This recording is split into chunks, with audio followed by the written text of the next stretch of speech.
We call a meeting to order. Today is February the 28th, 2017. This is the regular school board business meeting, and at this time I would like to ask you to stand and honor our flag with the Pledge of Allegiance and the flag presentation of colors by the Vero Beach High School Air Force ROTC, Junior ROTC Detachment number 43 under the direction of Wade E. Dews, Chief Master Sergeant, United States Air Force retired, and also aerospace science teacher. Please rise.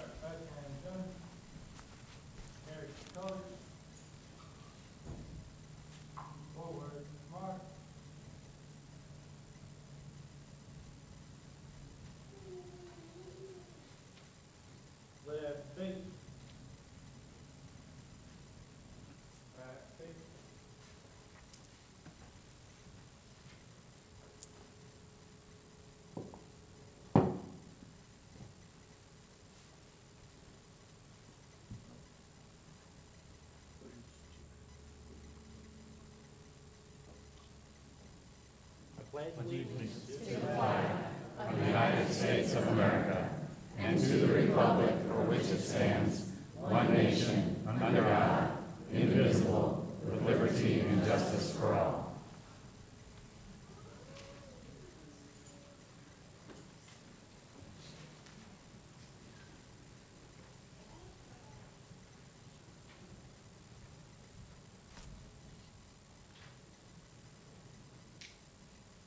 Thank you very much.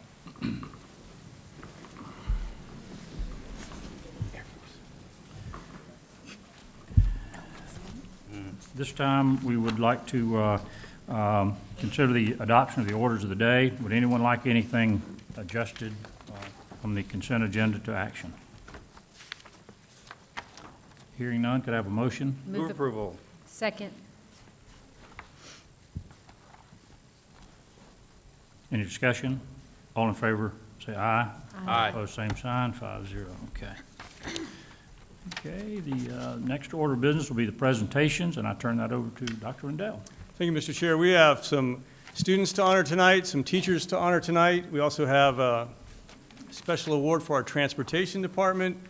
Then we've got a musical performance by some of our students, and then a presentation about our 5-year strategic plan. So first, let's honor some teachers and students. Mr. Fidgen. Good evening, Board. Good evening. The state of Florida identified 45 School District of Indian River County teachers as being the highest impact teachers in the state. A recent analysis of student performance on statewide standardized assessments found these teachers' impact on student growth is among the most positive in the state and have had a significantly positive impact on student learning. Dr. Rendell even said, "We cannot thank these teachers enough for their hard work and dedication. They are great educators, and we are very fortunate to have them in our classrooms. Our students are better every day because of them." Pam Stewart, Florida Department of Education Commissioner, said, "Whether in a classroom where students arrived already highly achieving or a classroom in which students were underperforming, your efforts provide inspiration and opportunities to young people that may have been otherwise inaccessible." Each teacher received a certificate and a letter from the Florida Department of Education recognizing them for their accomplishment. And tonight we're going to do the same, and we're going to recognize these teachers with a certificate of excellence. So when I call your name, please come forward, get your certificate of excellence. Shake Dr. Rendell's hand, shake Mr. Searcy's hand, and then stay up here because we're going to take a picture at the end.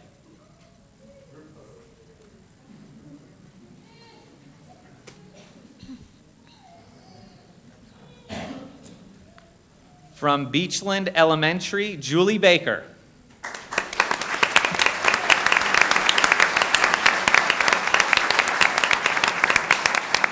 From Fellsmere Elementary, Ashley Bangert.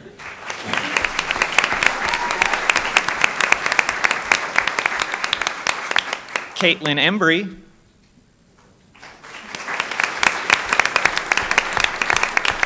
And Lauren Neely.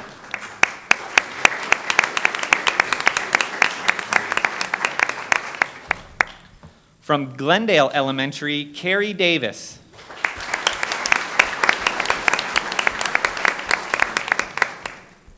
Barbara Presley.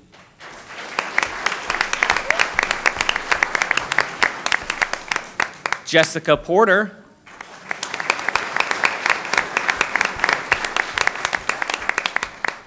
And Donna Sarnosky.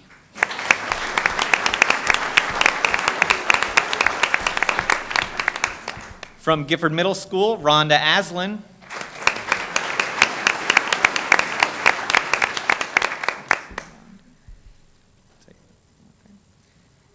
Amy Hausnick.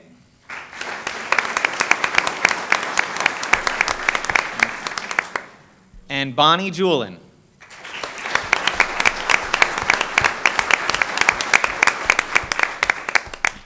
From Imagine Charter School, Terry Bortolotti.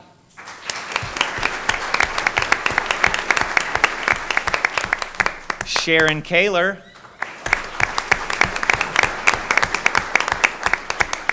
Lisa Novelli.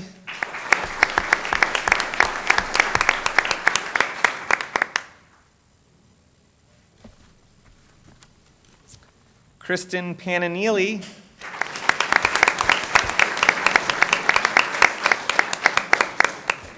Libby Sanderson.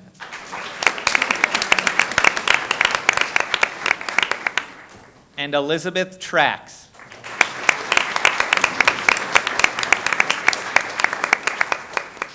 From Liberty Magnet, Antoinette McCart.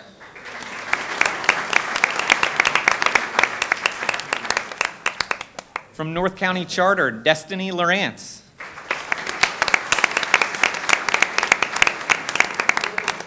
Summer Maladano.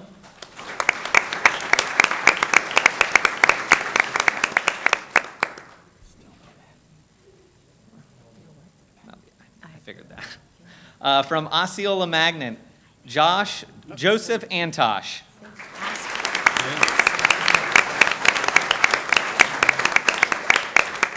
And Julie Rui.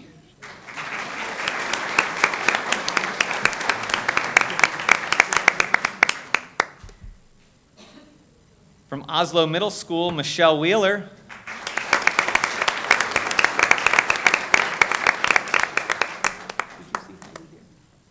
I didn't think so. From Pelican Island Elementary, Jody Snap.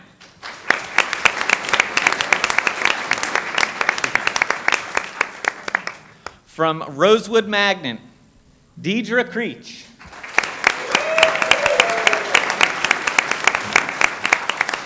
And Karen Zwemmer.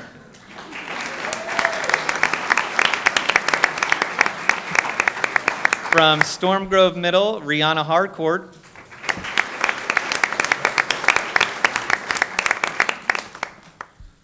Shannon Nathaniel.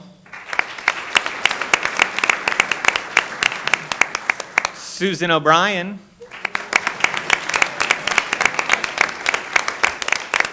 And Joshua Post.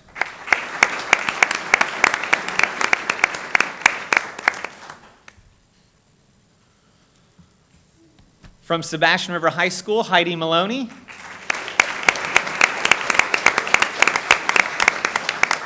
From Sebastian River Middle School, Latoya Bullard.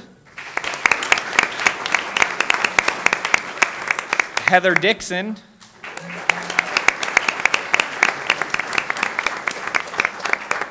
Jeff Ferguson. And Lisa Rick.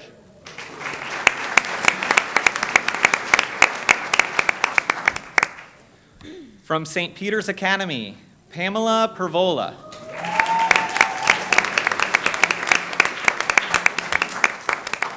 From Treasure Coast Elementary, Kimberly Clements.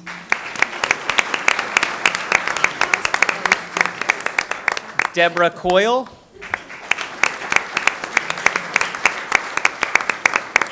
And Michelle O'Connell.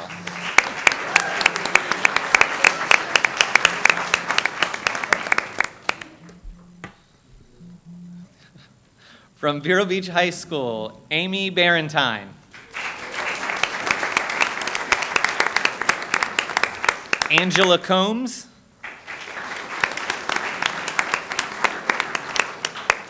John Peter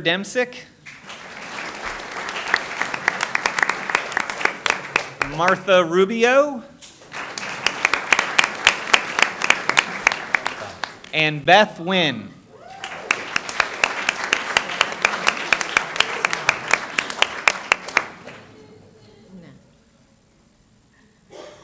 One more round of applause for your 45 state-recognized high-impact teachers.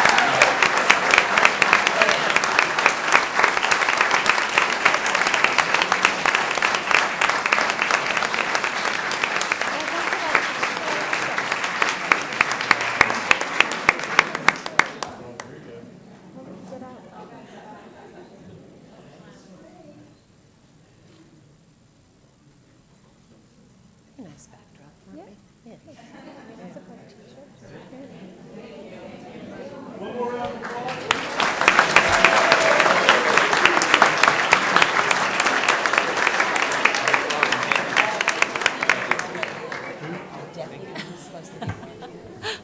Everything is awesome. Okay. We're paying. Well, I'd like them inside though. I'd like them inside though. Is that wrong? Yeah, that's what I figured. Yes, please. Yeah. Just that That's what I did. the deputy's not in the room. Right. He should really be That- right there. It doesn't serve the, And well, to be honest with you, after last, that's, What? the deputy should be first. And yeah, that's her. But After the deputy Thursday. should be. I want him in the room. Yeah. Yeah, it was, You missed the first one. no, Oh, were you here for the first oh one? yeah, Okay. You know it was needed then. yeah. Let's hope that. There's a reason he comes. Yes. I like it. All right. Board members, we had 9 School District of Indian River County students that were named National Merit Finalists. So if you remember, about 1.5 million students from 22,000 high schools across the country enter the National Merit Scholarship Competition annually. And only 15,000 of those students advance to the finalist standings by submitting SAT scores that confirm an earlier PSAT performance. They have to show an outstanding academic record, and they have to be endorsed and recommended by a high school official. They must also submit an application that includes high school courses and grades, extracurricular and volunteer activities, and a self-descriptive essay.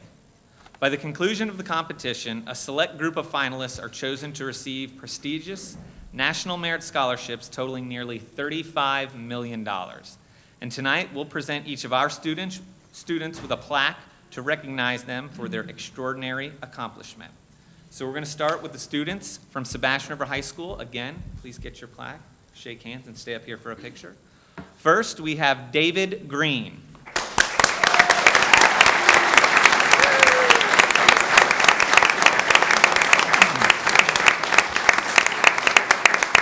Next is Mark Green.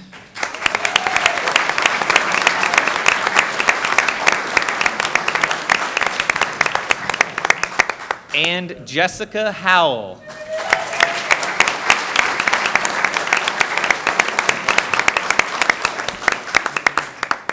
From Vero Beach High School, we have Nicola Bolden.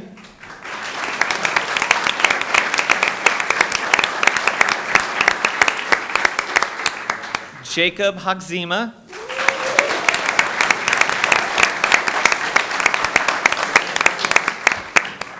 Emily McCain.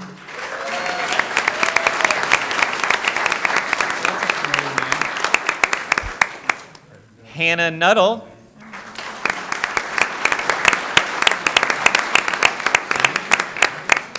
Josh Tucker.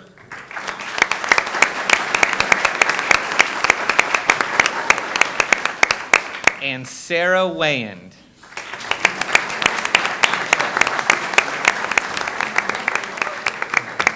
And at this time, I'll invite any parents that want to take some pictures to please feel free to come forward.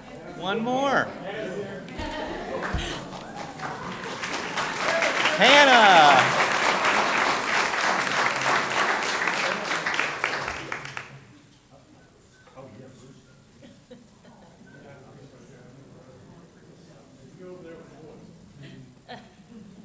And if parents would like to join their students then.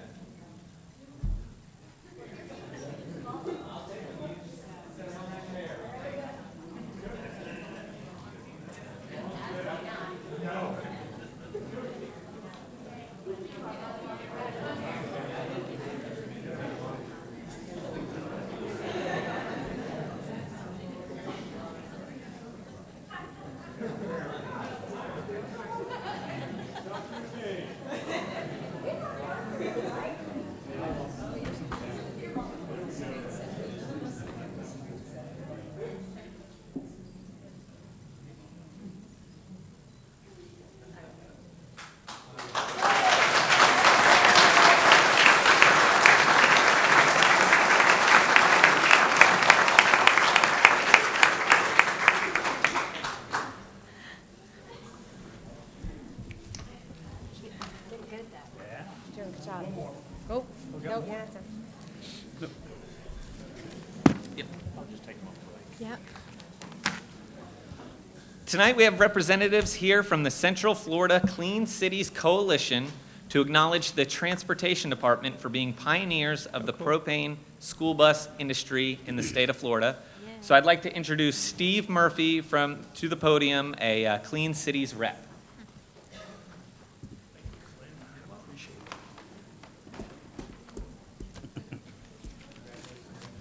Good evening. My name is Steve Murphy, and as Flynn said, I am a representative of Central Florida Clean Cities Coalition, and I am filling in for the director who was called away to a DOT audit, which doesn't sound like a lot of fun at the last minute.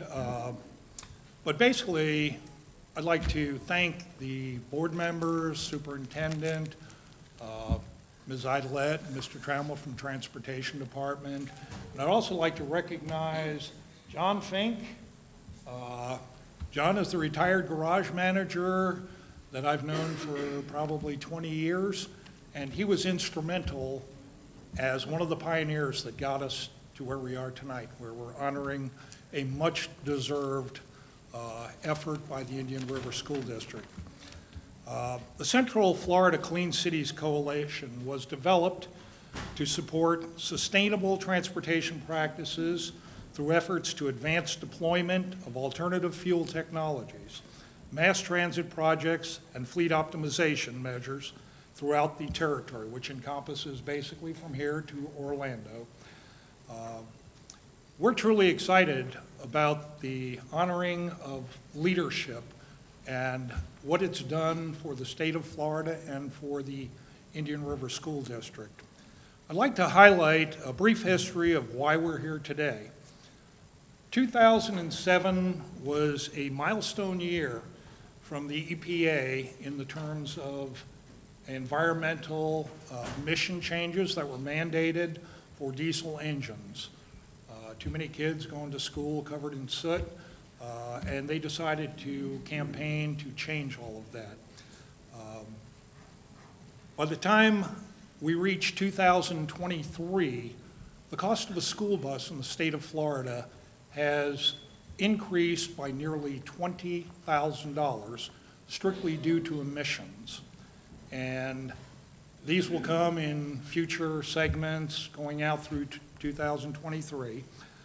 But with the foresight of people like Mr. Fink and Mr. Krumbacher, who's back there as well, the Indian River School District decided to go in a different direction.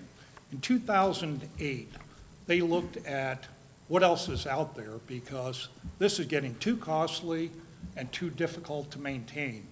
With each change of technology comes, of course, additional costs, and with those additional costs come complexity in the diesel filtration process. And they looked at all alternative fuels that were out there at the time, compressed natural gas, everything that was available, electric, and they made the decision in 2008 that there had to be a better way. They chose the option of going with the school board's blessing and piloting 3 propane-powered vehicles. Now, propane is commonly called autogas elsewhere in the world, and the Indian River School District went out on a limb and tried to do something a little bit different. So they were the pioneers in delivering the first kids on liquid-injected propane-powered school buses. Now, propane itself goes back to the 1900s when it powered its first vehicle. But in 2009, when these vehicles were put into service, it started a wave, particularly here in Indian River. The buses were placed in service, turned out to be a lot quieter, a lot more emission-friendly because natural gases are, by their very nature, a great way to go for the environment. But there are a few fun facts about propane that a lot of people don't know. One of them is that propane is a naturally clean fuel versus diesel. A diesel bus can be cleaned up, but it requires a lot of expensive technology. Natural gases like CNG and propane, they basically are clean from the get-go. Propane powers they are the number 3 motor fuel in the world. In the U.S., it's a very tiny percentage of what's available, but worldwide, it is a huge fuel for the marketplace. It's safer than gasoline, despite what you would believe from Hollywood, where they can shoot a pellet gun and blow up a city with hitting a propane tank. It is one of the safest forms, safer than gasoline, safer than diesel, which have twice the ignition point. A lot of people don't understand that, and the facts are the facts. The other thing that's good is it's 97% sourced in the NAFTA region. 90% comes from the U.S., 7% from Canada and Mexico. We are the Saudi Arabia of natural gases. Propane is the only alternative fuel system that makes economic sense without federal assistance. It's a standalone fuel. And the real reason behind it is we have so much of this stuff where you're buying gasoline for $2.50, $2 a gallon. There are people out there buying propane for 60 cents, 80 cents. So it really is the most economical fuel. And over the years, one of the things that we've come to see is Indian River has taken a leadership position. They have invited districts from all over the state to come see what they're doing. They've spoken at national conferences, they've spoken at statewide conferences, telling people the true facts about what they are seeing. And we have reached a point now where there are 20% of the school districts, probably everyone has visited Indian River at some time, 20% of the people that haul children in this state are hauling them on propane-powered school buses. We have reached a milestone in the state where over 15 million miles in the aggregate of children are delivered in propane-powered school buses. Very clean, very inexpensive way to operate. Under the leadership of Ms. Idlett and Mr. Trammell and their team, they continue to host events and districts that want to look at it. Statewide, there are now over 500 propane-powered vehicles running around this state, reducing emissions, carbon from the air, in excess of 1 million tons. And that's a significant amount. With the board approval this year and starting with the school year that's coming up, we appreciate the efforts in this regard.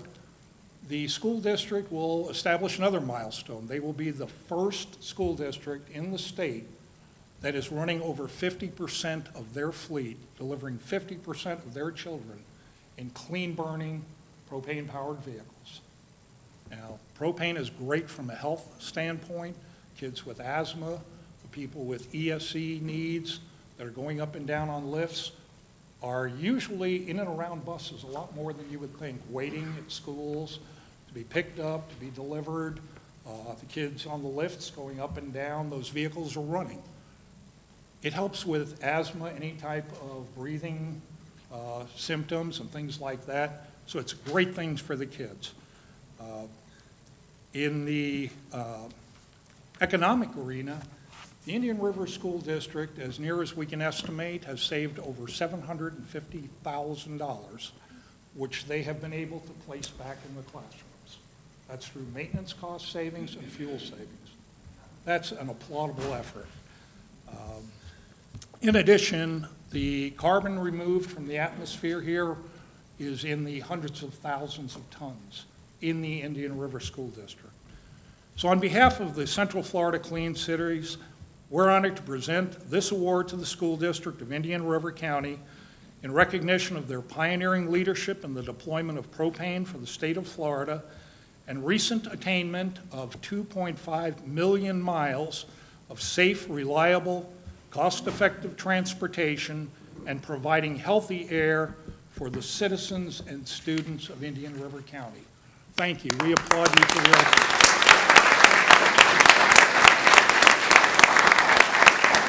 And we have this cute little trophy for y'all.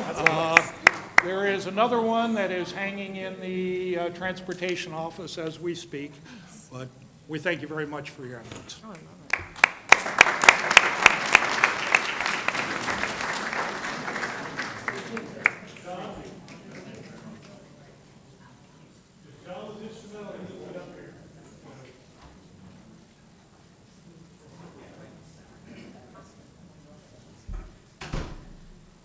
By the way, that's Mrs. Jennifer Idolette, who's the Director of Transportation, and Mr. Trammell, who really runs the show over there in transportation. So.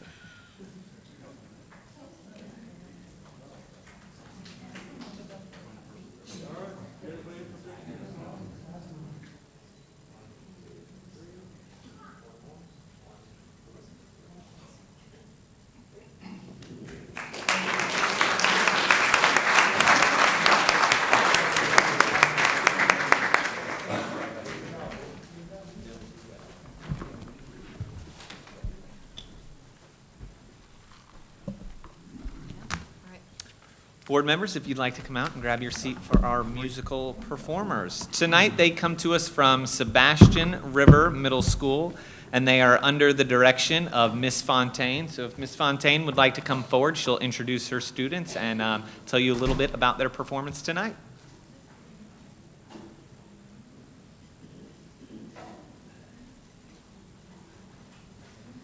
Good evening, and thank you so much for the invitation for us to perform.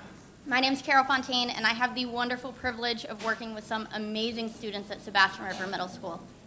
Tonight, performing for you are some of our 7th grade intermediate band students. They've been working on this during homeroom, outside of class time. They are very, very excited and maybe a little nervous, but it's going to be a wonderful, wonderful time for them and for all of us. We will be performing pieces from Little Brazil Suite, as well as a selection from Crater Lake Overture.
Last week in the district, we had Digital Learning Day, so here's a brief video about Digital Learning Day.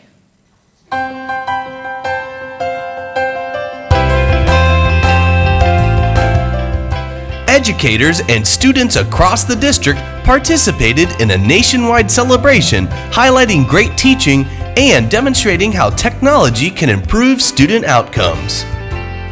Started in 2012, Digital Learning Day has provided a powerful venue for education leaders to highlight great teaching practice and showcase innovative teachers, leaders, and instructional technology programs that are improving student outcomes. This grassroots effort blossomed into a massive nationwide celebration as teachers realized that Digital Learning Day is not about technology, it's about learning. Digital Learning Day promotes the effective use of modern-day tools afforded to every other industry to improve the learning experience in K-12 public schools. In classrooms and programs across the district, educators are doing some pretty amazing things with technology. Yet, these pockets of innovation are confined to a small number of people. Digital Learning Day is a way to actively spread innovation practices and ensure that our youth have access to high-quality digital learning opportunities no matter where they live or go to school.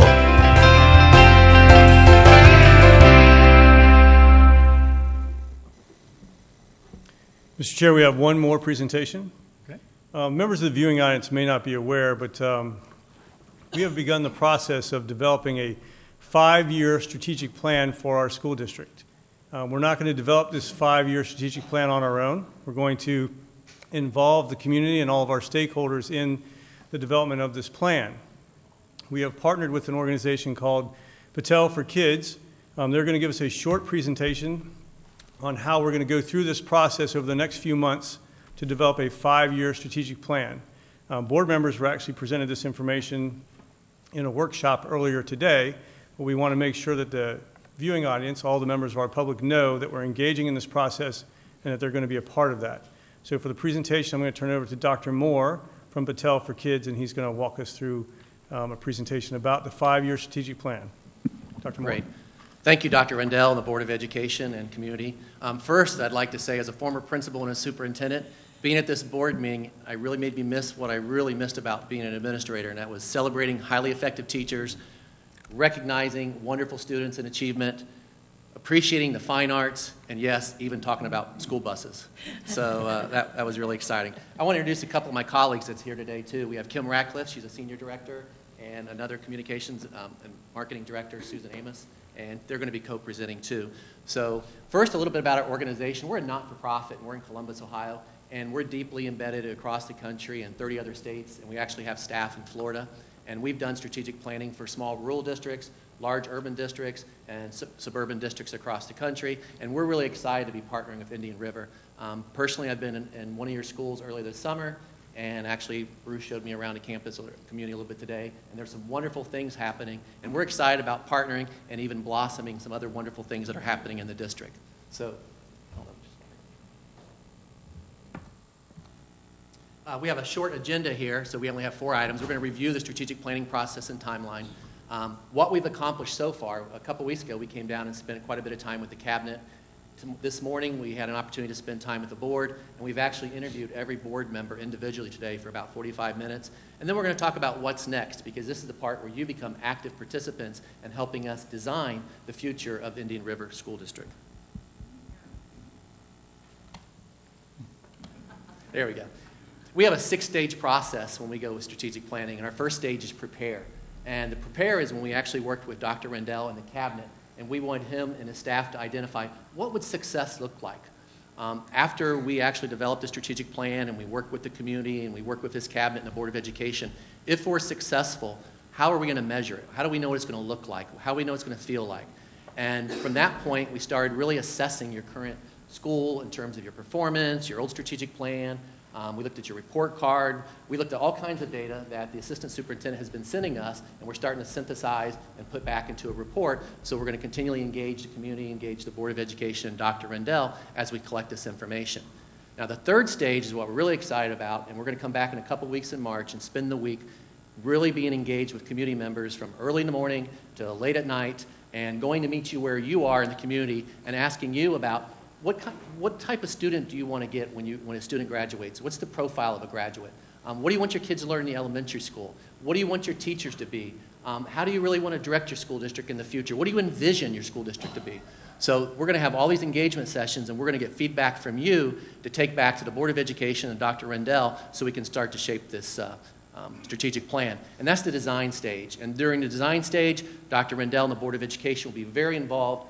They'll be looking at drafts, they'll be making reviews, they'll be making suggestions, and they'll be actually putting the final touches on the future of the strategic plan at Indian River School District. And what's really exciting and what's different about our organization is that's a lot of hard work. And just like you did tonight, you celebrated the great work of your teachers. Well, we want to celebrate the great work of the community in putting together the strategic plan. So we'll actually do a launch. And during this launch, we'll bring a lot of attention to the focus points on the initiatives and the plan of the strategic plan and the focus so we can get everybody excited. And last but not least, we have a Succeed session where we actually identify metrics and performance to make sure that we can hold ourselves accountable for being successful in whatever we've identified as our metrics. So what Suzanne's going to do now, she's going to quickly go through just the actual timeline, because even though this is a lot of work, it's going to happen probably in the next 3 or 4 months, and we want to make sure you're aware of all the timelines.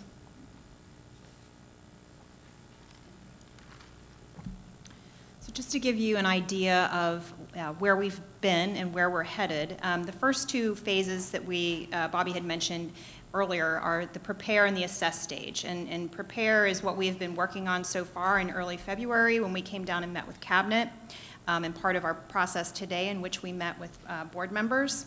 The engage piece, this is, again, like Bobby said, the part that we're very excited about. This is the part where we actually come in and meet with all of your stakeholders, everyone from teachers to students to principals to parents to community members, other community partners, to really get an understanding of what they want to see in the schools, what they want students to come away with as graduates of the school district.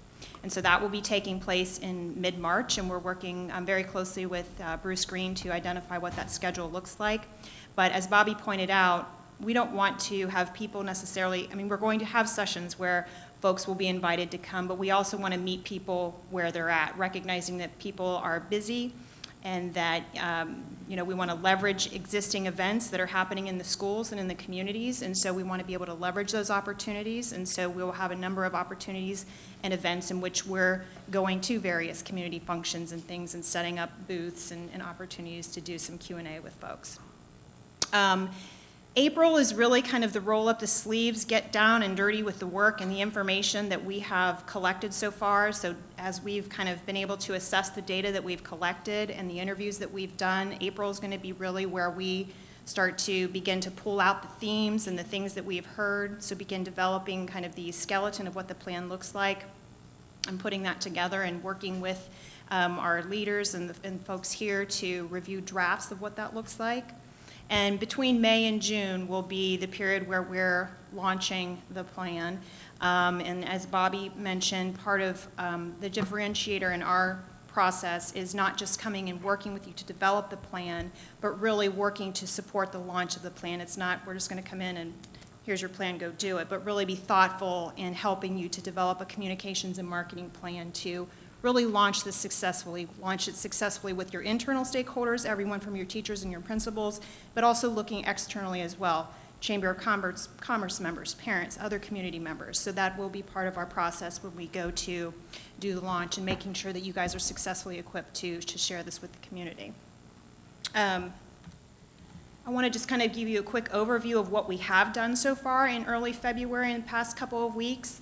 We have been working, like I said, closely with Bruce Green and others, and they have supplied us with mountains of information and data, everything from your former strategic plan to financial reports to parent, teacher, and student survey data, newspaper articles and media articles, social media clips. We've done an audit of your website and really kind of diving in deeper to get an understanding of who you are as a district, what perceptions are from the community based on newspaper articles and feedback that we've seen. So we've really kind of started to dive deep into kind of getting an understanding of where you're at, and that will only be complemented as we get deeper into interviewing stakeholders and kind of asking questions about what we found validating those or dispelling any misconceptions that we may have gleaned. So we have spent a lot of time the past month doing that. But what I want to talk a little bit more about is in early February, we came in and met with Cabinet, and one of the goals of that opportunity was to glean kind of an understanding of what your core values are and helping us to begin to establish and develop guiding principles for what the strategic plan will look like. And so as we think about kind of the 5 core areas of a plan, looking at kind of teaching and learning, culture and climate, human capital, your partnerships within the community, and efficiencies and processes, how do we look at those 5 areas and think about the strengths that you currently have within the district and build off of the strengths that are currently going on? So the image that you see here is something that we did as an activity with the Cabinet, and it basically, in talking about the strengths in these 5 areas, we also need to take into consideration the competing tensions between collaboration, culture, and trust, and thinking about how do you balance the notion of being creative and innovative when you also have different things that you need to meet? How do you establish goals in that type of environment? And how do you begin to balance that against existing processes and structures and routine that you already have in the district? So we did a really fun activity with the leaders. It was very hands-on. I think we got a lot of great feedback from that activity. But it really began to kind of help us begin to shape things that you value in these 5 particular areas. And then again, those are then reinforced in the interviews that we have and then in the questions that we begin to kind of talk with as we go out into the community. Again, our approach also is intended to focus on strengths first. I mean, obviously, every district has areas of opportunity and growth, but we recognize, based on what we've seen so far, there are a lot of good things going on here. So how do we begin to leverage and to accelerate those things that are already working well? So having a deep understanding of the areas in these 5 core areas that are going well, and how do we build upon those? And then at the end of the day, we can't have a plan in place that we don't have opportunities to measure what success looks like. And so again, honing in on these 5 core areas, looking deeply at qualitative and quantitative metrics that will help you validate, is this plan successful? So not just looking at your traditional student achievement data, graduation rate data, but even looking at qualitative data from students and parent feedback surveys, and think positive articles in the newspaper. So looking both qualitative and quantitatively at measures of success of how we can measure, is this plan working for us? And if it's not, how do we make some slight adjustments along the way to ensure that it is? So as we kind of prepare, again, we've been really doing a lot of the internal legwork and foundation building now, but as we come upon March, that's really going to be a very busy time for us, in which we're going to spend probably 4 or 5 days here, not only in the schools, but also visiting community members and businesses, attending a few community events and things of that nature. So in March, we will be here for a good chunk of time, and then we'll take all of what we've learned over that period of time in April and really come back and start to develop our plan, of which we'll work closely with the board to share drafts so that there's opportunities for feedback and vetting along the way. But as far as kind of what we're looking at in March, we just if you look at the screen, we completed Board of Education interviews today, and then numbers 2 through 5 will be kind of our opportunities in March. So we want to go visit schools. We want to see what does it look like in a school, but making sure that we're hitting all types of schools, high schools, middle schools, elementaries, charters, as we meet with principals and teachers, talking to veteran teachers, talking to early career teachers, teachers that are working in the CTE program, making sure that we have diverse voice, because what we want this to be is to make sure that everyone's voice is heard in the process, and that all stakeholders' input is considered as we develop the plan. Same thing for family and community members. We want to make sure that we're also hitting those hard-to-serve populations, that we are getting to folks maybe that are non-English speaking, so working closely with your leadership to partner on translation services where we can get folks that are non-English speaking to provide their feedback and input as well. And the same thing, thinking about business and community leaders, is meeting with them to understand kind of their partnership with the district, what's working well, opportunities for additional partnership and leverage, how might we work that to make stronger business and community partnerships with you all. And then again, the final pieces are really just designing and launching the plan. And so we've got our work cut out for us for the next few months. It's going to be a very busy couple of months, but we are excited. We've been impressed with what we've seen so far, and we're just really excited, and thank you for the opportunity to partner together on this. Thank you.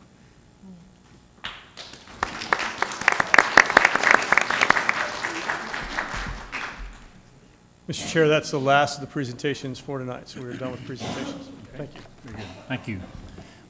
The first order of business will be citizen input, and I believe the first speaker is Rodney Harm.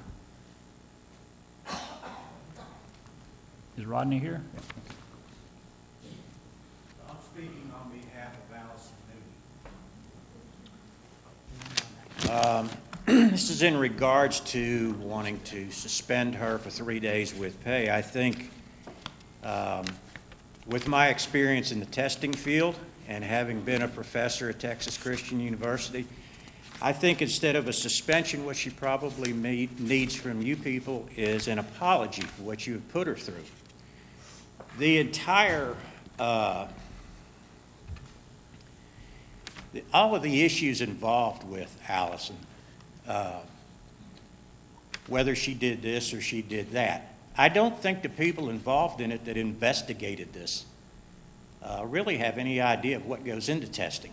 Now, I've been involved in high-stakes computer-based testing for quite a long time, and I think some of the things that need to be brought up is that using old test questions for prep is the norm. Everybody does that. Test prep companies use old questions. They send you the tests. Old test questions are often provided by the test developers. The questions are not in a vacuum out there. There's only so many ways you can ask the same questions over and over. And in this computer-based testing for QuickBooks, no student takes the same test. The test is different for each student. The computer can randomly select and sort the questions from a queue or a bank of tests. And lastly, on that part, the psychometric safeguards employed by the testing companies in this particular case showed no irregularities, no abnormalities. This was a case where someone within the system self-reported problems in the testing in Allison Moody's class. Furthermore, they self-reported it 5 days prior to an interview with Ms. Moody. They self-reported it to Pearson Education on the 31st of October. Ms. Moody was not interviewed until the 5th of November. So in that, we sort of have a case of ready, fire, aim.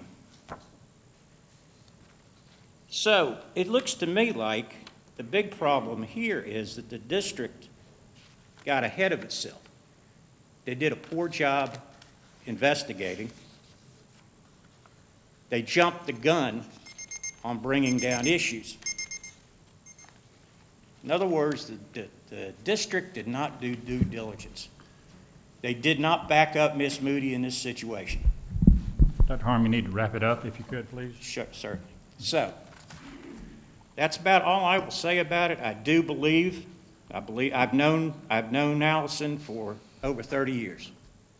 She's a good person. She's an honest person. She's not going to waste her career for some nominal amount of money like this was, which the school board or which the superintendent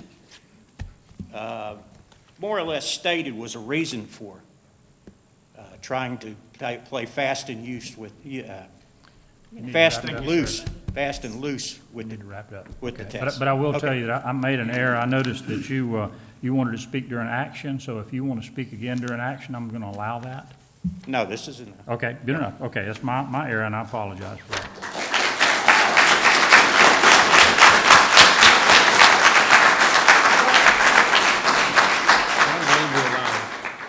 The next speaker, I'm going to defer the ones that want to speak on the action item until the action item comes up. So I'm not playing favorites here. The next speaker that wants to speak during regular citizen input is Liz Cannon. Liz?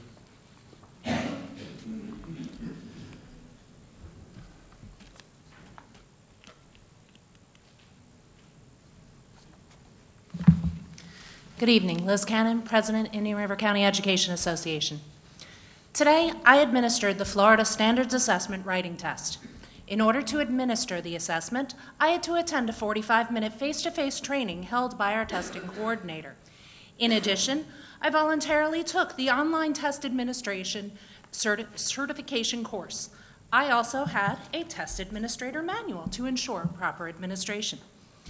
In the investigation report into the accusations of Allison Moody and Ralph Vaughn, were you able to read the training procedures for their test administration? Was there a test administrator manual to review? No? This is just one of the many holes in this investigation. Unfortunately for Ralph and Allison, they have already been tried and convicted in the court of public opinion, regardless of the fact that there is so much more to the story than you have before you. Just last week, a 15-month saga was put to rest and justice was finally done for Coach Joe. The board made the right choice to send his case to the Division of Administrative Hearings. It was a way for a truly impartial person to hear the whole story and make the final ruling. That same process should be used with Allison Moody and Ralph Vaughn. There needs to be an impartial investigation. You did the right thing with Coach Joe. Make the same decision and send this case to DOA. Thank you. Thank you, Ms. Cannon.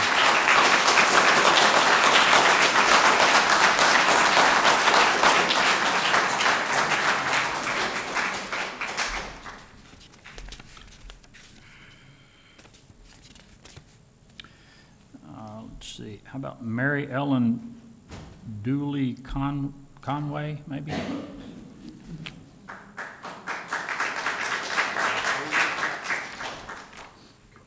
Good evening.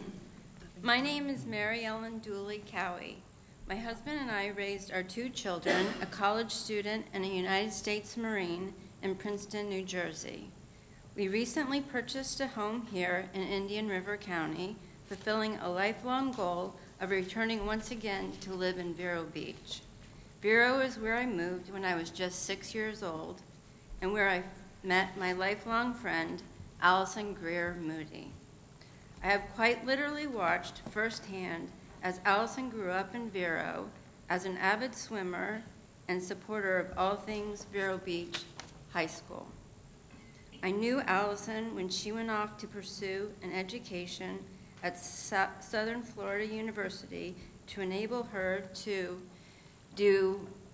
one day assume the job she loves and to fulfill a calling as an educator. I now see Allison even more frequently as my boys and hers move on to pursue their own careers. One constant, however, has been my admiration for a woman of impeccable character and with embedded sense of propriety that is unimpeachable. I have known Allison so long and have seen her in various situations, some joyous and some challenging. I can honestly tell you that she handles every situation with honesty, integrity, and grace. I only wish my sons had been offered the same opportunity as to so many Vero Beach students over the years. The opportunity to be among one of the students of a teacher that cares more than anything else in the academic success and personal development of her students. I respectfully urge you to consider the tremendous body of work offered to this school district by Mrs. Moody. The students of Vero Beach support Mrs. Moody for good reason. They believe in her.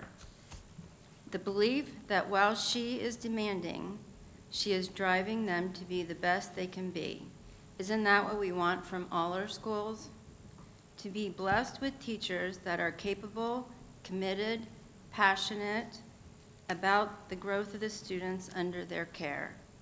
Thank you very much for your consideration and offering me the opportunity to share my thoughts on such a wonderful teacher, person, and a dear friend. Thank you. Thank you, Ms. Carroll.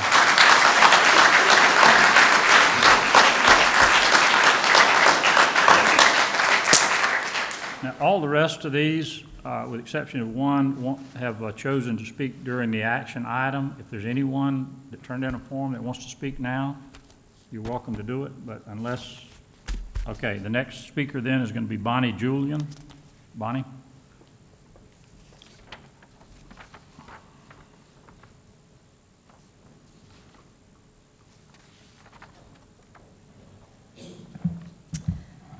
Good evening. My name is Bonnie Julian, and I've been recognized this evening as one of the highly effective teachers in Indian River County School District. I'm honored for the recognition, and for anyone who knows me, I've always been passionate about teaching.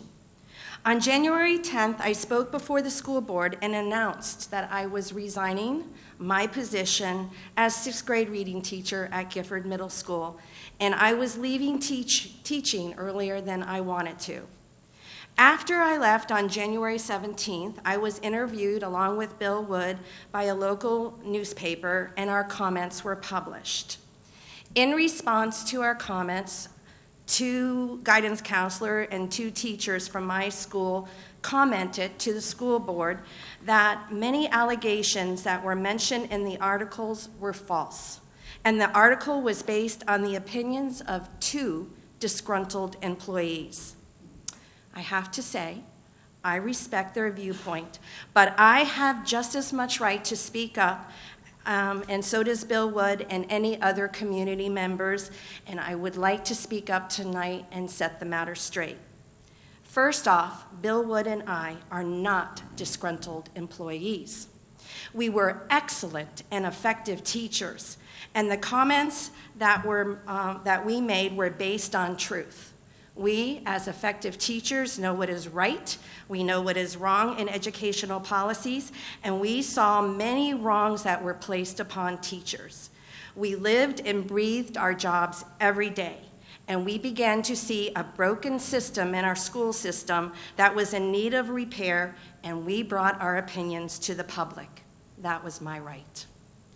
One topic I want to speak about this evening is about the behavior of our students in schools.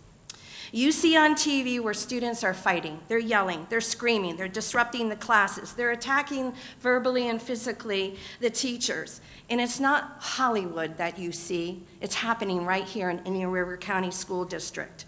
Your teachers are under assault in many ways. Our school district must realize that we need much more support in the classroom for our teachers and for the students that want to learn. If not, we're going to continue to feel the effects of many teachers, like myself, streaming out of education for their own well-being.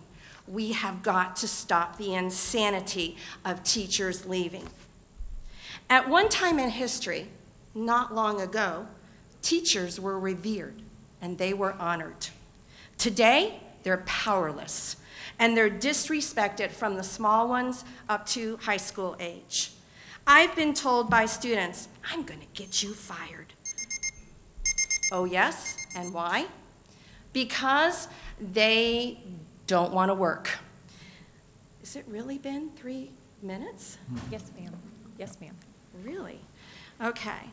So, Can you wrap it up? I've timed this, and I'm Okay. kind of surprised. All I want to say is that teachers who are in education, they want to teach. They have something great to offer. We've got to stop setting our teachers up for failure. We must give them the proper support that they need. We cannot lose any more teachers. We don't have enough people that are graduating from college who want to enter into the field of education. Why? because teachers are abused way too much. They lack support, they are not advocated for, low pay, overworked. We must deal with these students. Thank you. Ms. Julian.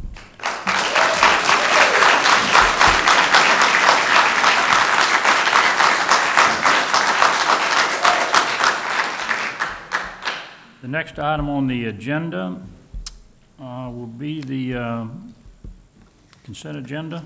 I'll make a motion to approve the consent agenda. And a second? Second. Any discussion? All in favor say aye. Aye. Opposed, same sign, 5-0, okay. Next item of business will be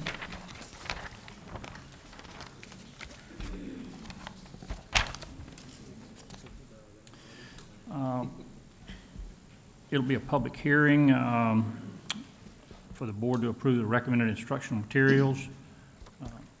Mr. Chair, as part of the instructional materials adoption process, the school board must receive public comment during a public hearing and meeting in accordance with School Board Policy 0169.1, public participation. The instructional materials adoption committees are recommending the adoption of the materials on the attached lists in your backup and for those of you that can access it on the web. The instructional materials list represents the committee's selected materials for the courses listed, social studies K through 12. These materials will assist teachers in providing standards-based instruction for district students. The cost of the adoption is approximately $1.3 million. You're asking for approval tonight. It is now time for the chair to call for a public meeting. Okay. Dr. Rendell, have you documented that this public hearing was properly advertised in accordance with the state statute? Yes, I have. Okay. I now recess the regular meeting to conduct the public hearing as advertised. The public hearing is now in session. Dr. Rendell, are there any written responses to the advertised public hearing to be read at this time? We have not received any written responses. Okay. The public is invited to address this issue at this time. Would anyone like to speak? Okay. The chair concludes that the announced public hearing on the recommended instructional materials has been conducted pursuant to the notice and that ample opportunity to address the issue has been provided to all. We will reconvene the regular school board meeting at this time. I need a motion to accept. Move approval. Who did that? Second. Mrs. Justice. Okay, Justice, okay. Second was Simchak.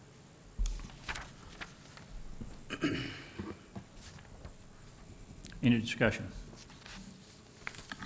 Yes, sir. I have some. Okay. Earlier today, we discussed this in our workshop, and one of the areas that I raised as a point of concern then, and I'm raising it now, is a lack of diversity within our community members. For input, we only had 2 people from the community. The rest were all staff and principals, teachers, principals, other appropriate stakeholders. However, the community members were limited to 1 from the NAACP, which is great that they're weighing in, especially given our partnership hopefully moving towards unitary status. And the other one was a member of Black Lives Matter. So I'm concerned that we don't have enough diversity in our community members, given that. So until we have such a time, I know that there's a 30-day period of comment by parents and things like that. And hopefully we will hear from the public. It's somewhat disheartening to do something as important as a curriculum adoption and literally have nobody take the podium to weigh in on what we're teaching our kids.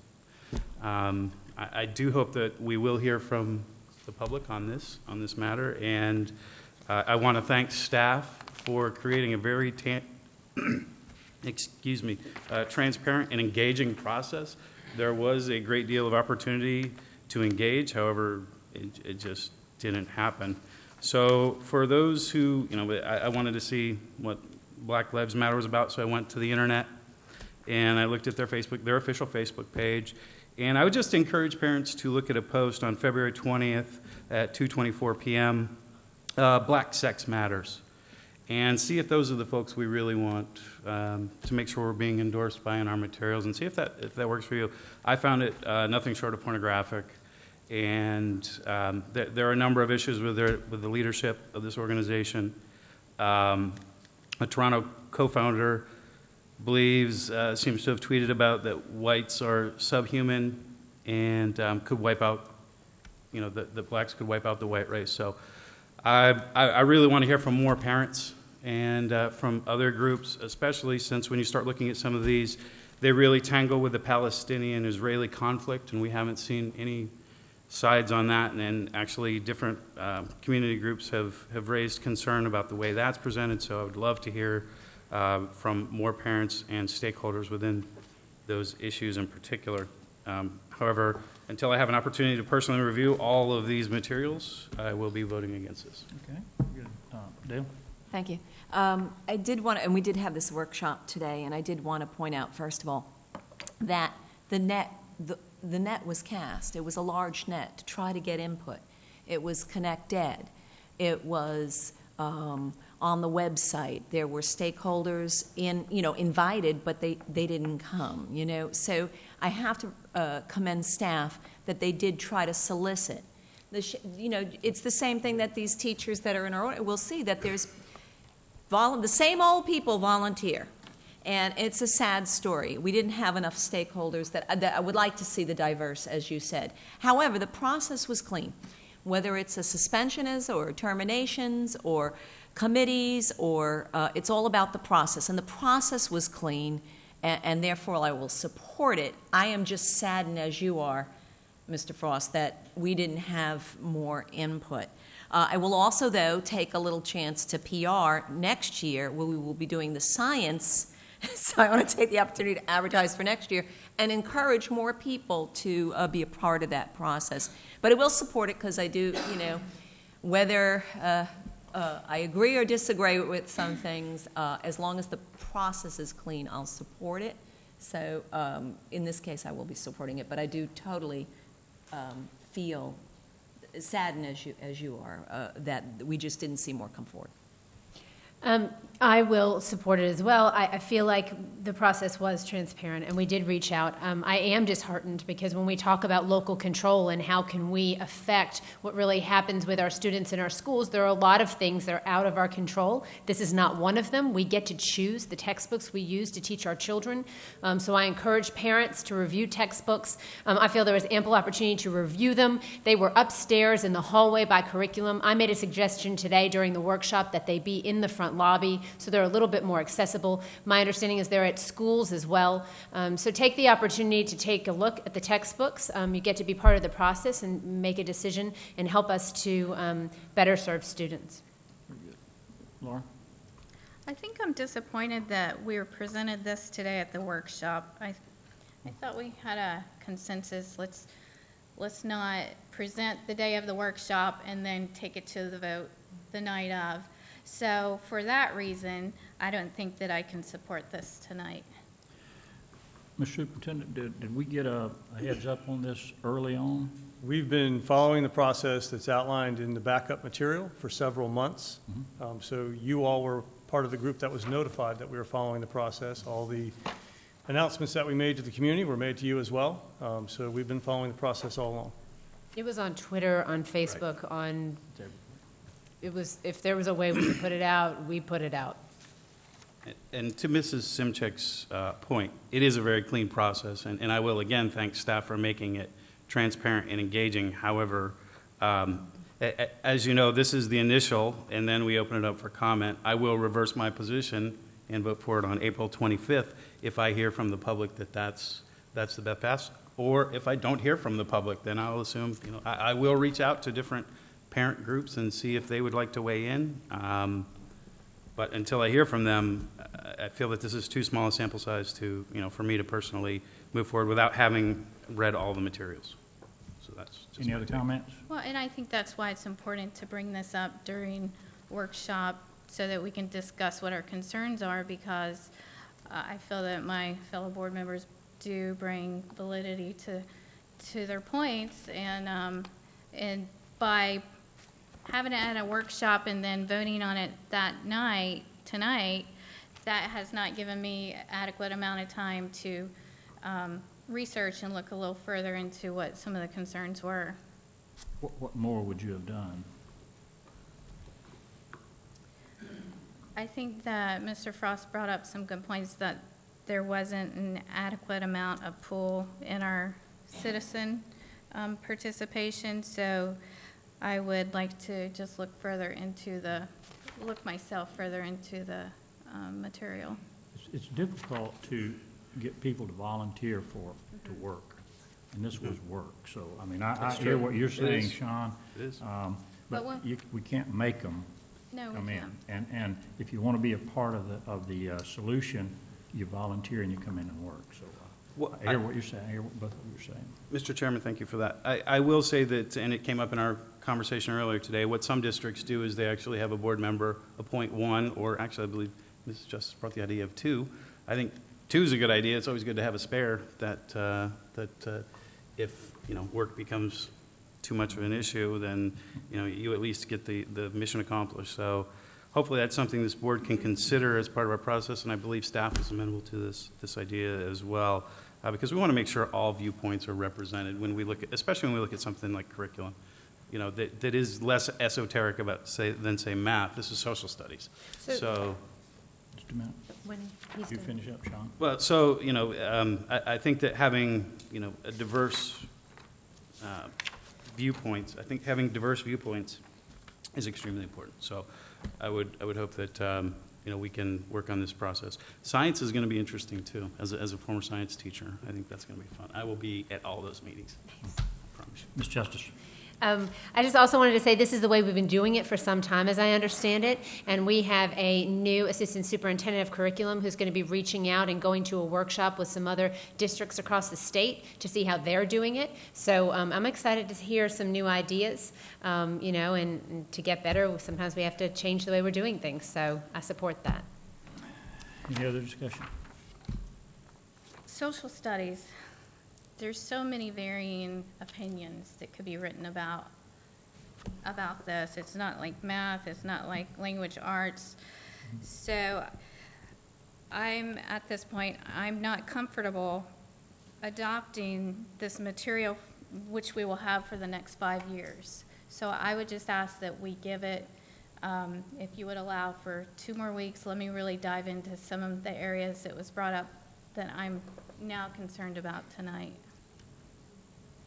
Mr. Chair, upon review of the committee list, I do have a lot of confidence in our teachers that were on that committee. And so I'd just like to, shout out to the teachers who were on there. If you guys liked it and you want to teach it, then I support, your opinion matters to me in this. Yes. There you go. I'll be supporting this tonight, but my reasoning is, and I think she brought up the process, and not to pull back the curtain to my later under discussion, but it's a bigger story, are committees and committee recommendations. And so I think we're all on the same page, and that's what I wanted to look at, and we'll talk about that later, on committees, how they're comprised, how they work for us, their placement and things like that. So later on, I think, we're probably all culminated to this. But for this, as I think Ms. Justice, you made a very good point, you make a committee and you ask them to bring forward a recommendation. You don't have to take it, or you can take it, but we get a packet, and we review it, and you can be for it or not against it. There's no fault in that. There's nobody's right or wrong up here. It's 5 people that make board corporate. I do appreciate that, but I will take their recommendation because they're going to teach it.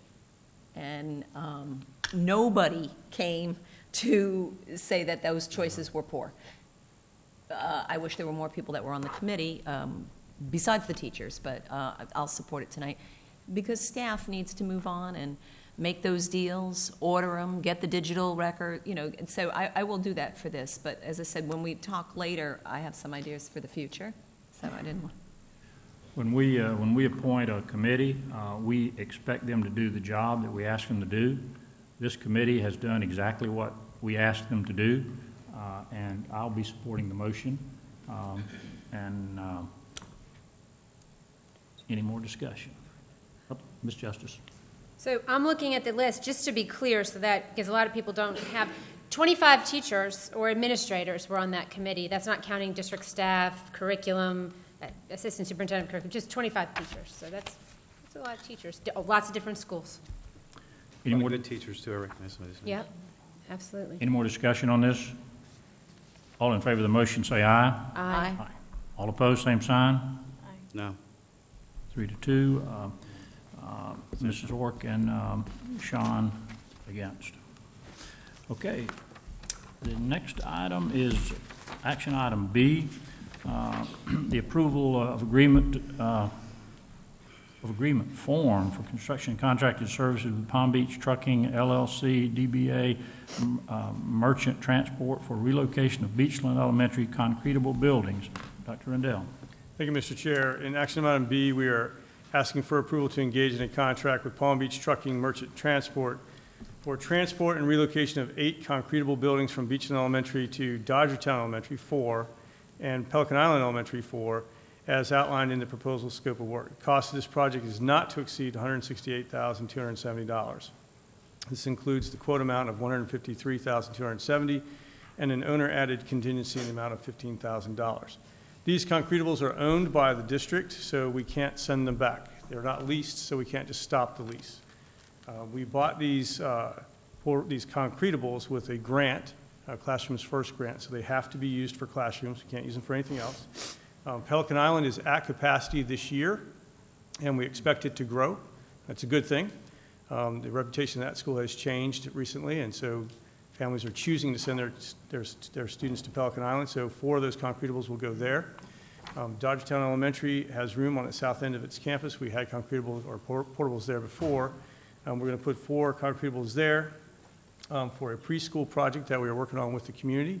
If that community preschool project doesn't come to fruition, then we'll use those concretables to expand VPK and use it as a model classroom. So we're seeking approval from the board to engage in a contract with this company to move those 8 concretables off of the Beachland campus onto 4 at Pelican Island and 4 at Dodgertown.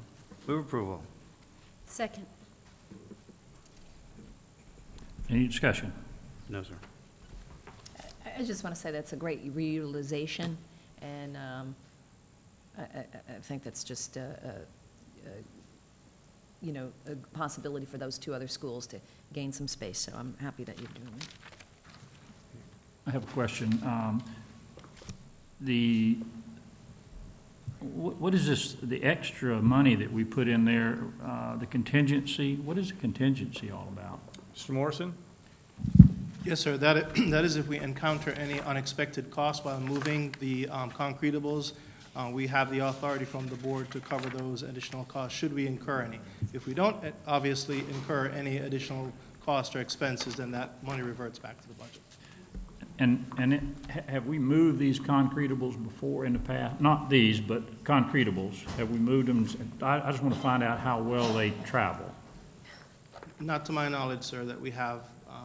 I know Mr. Westenberger is here. Maybe he could chime in, but not to my knowledge. Because they're not modular homes. They're concrete buildings. Yeah. Yes, sir. We have moved a couple from, I believe they went from VBE to the Alternative Education Center. Okay. Adult education, sorry, not alternative ed. Right. Yeah, they're And there's no problem concretables, with they're moving them? split in 2. We had no problem moving them. Okay.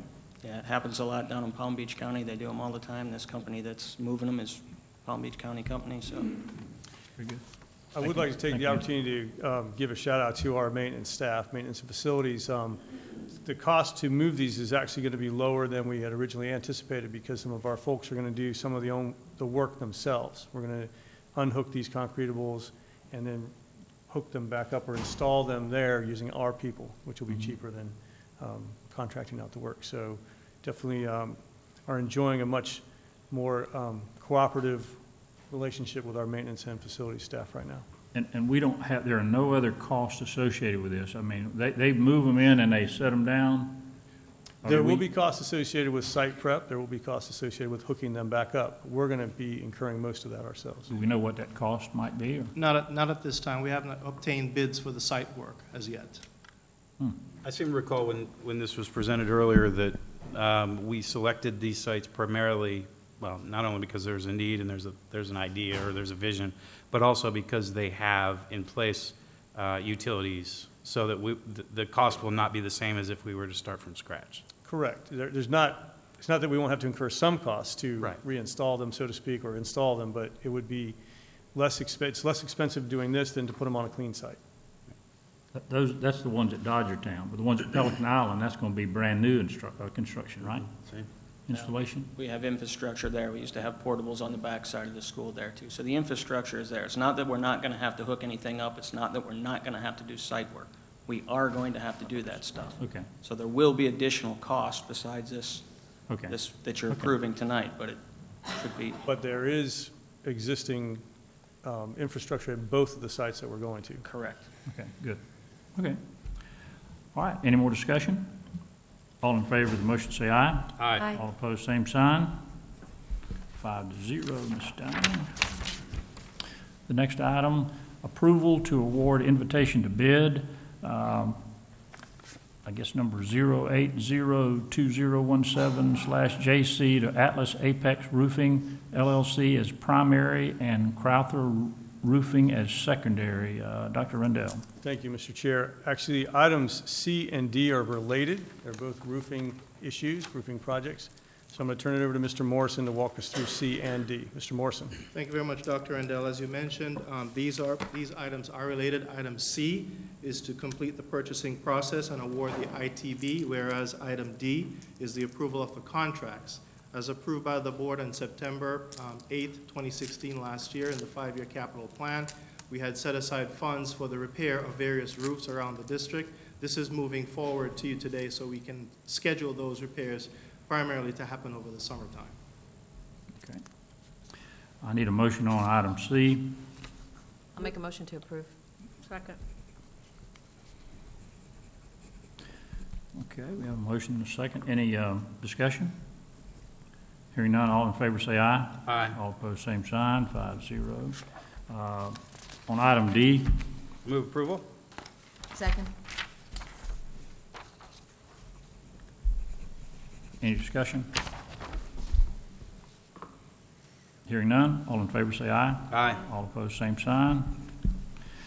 E, approval to award request for proposal 06-1-2017 JC to All Pro Security Service Limited for security officer services. Dr. Rendell. Thank you, Mr. Chair. The purpose and intent of this RFP is to secure firm, fixed hourly rates for security officer services. The main focus at this time is 50 hours per week at Gifford Middle School. The district reserves the right to add or delete other campuses at any time during the contract period as necessary. These are supplemental security services after hours typically. Gifford Middle School, the ACE campus, and the TCCAE building are ones that we typically provide extra service for. But we also sometimes contract out. We have issues of concern in any of the other buildings. We might, take advantage of these services. The estimated annual financial impact at this time is expected to be less than $50,000. The term of the RFP is from February 28th, 2017 through February 27th, 2018. And we're seeking approval. I need a motion. I'll make a motion to approve. I got a motion, Ms. Zorth. Okay, I got a second though, right? Okay, thank you, Dale.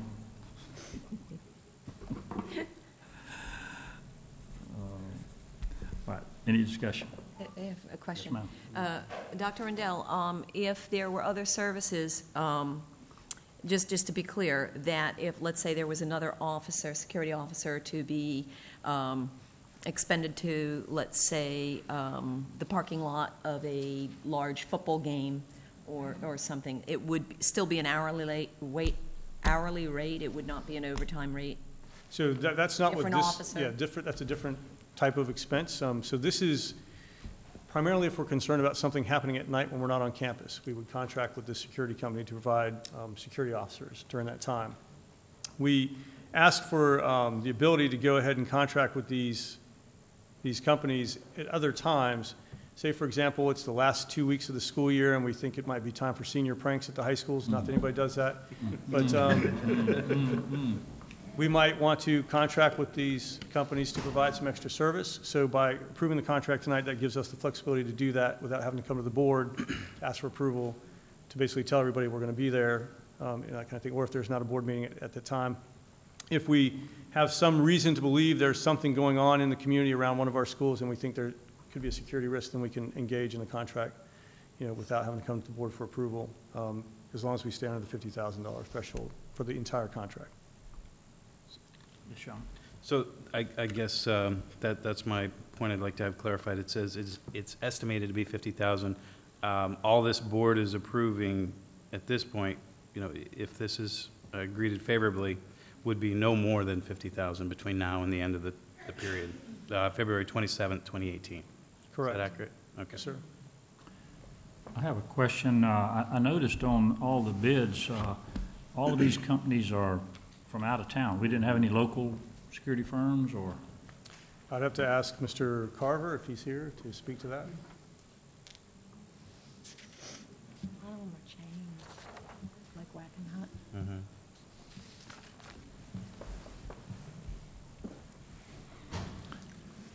The bid tabulation sheet that's included in your packet includes all the respondents. There were no other respondents. There were no bid responses. So the tabulation includes everybody that submitted. These are Class D security officers, or are they armed? Pardon me, sir? Are they armed? Are they Class D or are they Class G? They're unarmed. Armed, okay. And the hours that they patrol is after midnight, or when are they actually on the campus?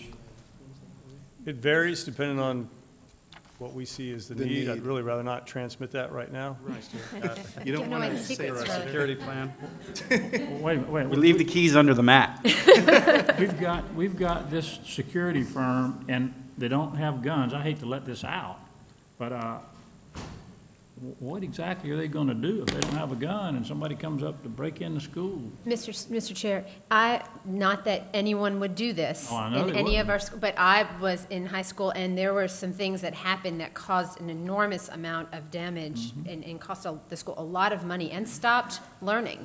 So they would be able to notify the police, I would imagine, or something like that. That would have been, if that had happened, it would have saved a lot of trouble. So. Observe and report, that's all Right. Class D can I do. mean, is that what, I would imagine that's what we're asking unarmed security guards to do. So who monitors these people to make sure they're over there just looking over everything? Does anybody monitor that, or are we just paying them and hoping? They work at the discretion of the site administrator, so there would be a work log at the site where they work. Yes, ma'am, Deb. Exterior. They're all exterior, or any interior patrol? Tell them right where they're posted. I believe that they are, the contracted source is given keys to the facility, so I suspect that they lock up, and I think a portion of their patrol would be to go inside as well. And to answer your question, we have cameras, so the feed follows the work, for checking if we Well, wanted to. you're asking us to approve $50,000 tonight, and we need to know these gory details. I hate it, probably the criminals are probably not going to be watching this tonight, so we should be okay on that. But we're spending $50,000 of somebody's money, and we need to know what the deal's going to be on it. So is there any more discussion on this matter? All in favor say aye. Aye. All opposed, same sign. Okay, good deal. Thank you, Mr. Carver. Okay, action item F, approved to piggyback bid PEPPM National Cooperative Contract Bid to purchase wireless access points from Maxis 360. Dr. Rendell. Thank you, Mr. Chair. In action item F, we're seeking approval to issue additional wireless access points to increase bandwidth and coverage. The cost impact to the district is $185,437.50. This will be funded through the 0.6 voter-approved millage. Mr. Green, anything to add? Yeah, I would just like to say that yesterday we started our state assessment in writing, and Sebastian River High School leveraged their one-to-one teaching laptops along with labs. They were able to test 70% of all of their 9th and 10th graders in one day without interrupting 4 to 5 days of instruction. And half of those students were in hardwired labs and half of them were on wireless laptops. So this is an additional 250 wireless access points that will go to all schools to fill in holes as we start moving into other grade levels, taking state assessments on those wireless devices. So just wanted to say thank you to the community for that and to share some of the successes we are having with that. Okay, I need a motion. I'll make a motion to approve. Second. Any discussion? I just want to say I think it's great because you hear about, if you watch the testimony in Tallahassee, people having their entire media center shut down for 89 days for the purpose of testing. So the fact we're able to get, was it 70% done in one day? 70% of That's all 9th and 10th fantastic. graders. We need to, the closer we can get to 100, the happier I am. So this is a good spend. And I'd like to thank the voters for approving the discretionary millage. This would not be possible without your generosity. Great job, Bruce, by the way. Any further discussion? Laura? I think we shouldn't forget that this is one of those unfunded mandates that we have from the state. We prefer to have the choice of paper, pencil, or computerized testing. And again, the state puts mandates on local districts, and we have to come up with the funding. So no thanks to the state, we have this. That was one of the issues on our legislative platform, correct, Mrs. Sorick? Unfunded mandates. And this Paper, pencil paper testing that we Exactly. were asking for that flexibility. Any further discussion? All in favor say aye. Aye. All opposed, same sign, 5-0, okay. Item G, recommendation to suspend instructional employees Allison Moody and employee requested for hearing. Dr. Rendell. You have a stack of public comment cards. Should we read those first, or? What's the procedure, normal? Typically, Mr. Chair, you do call on the public comment for this. If you have any signed up for action, agenda item G, you can call the public comment now to speak on the item. And then once you have your public comment, I'm happy to review the process with you to be followed with regard to this agenda item. The first speaker is Bill Moody.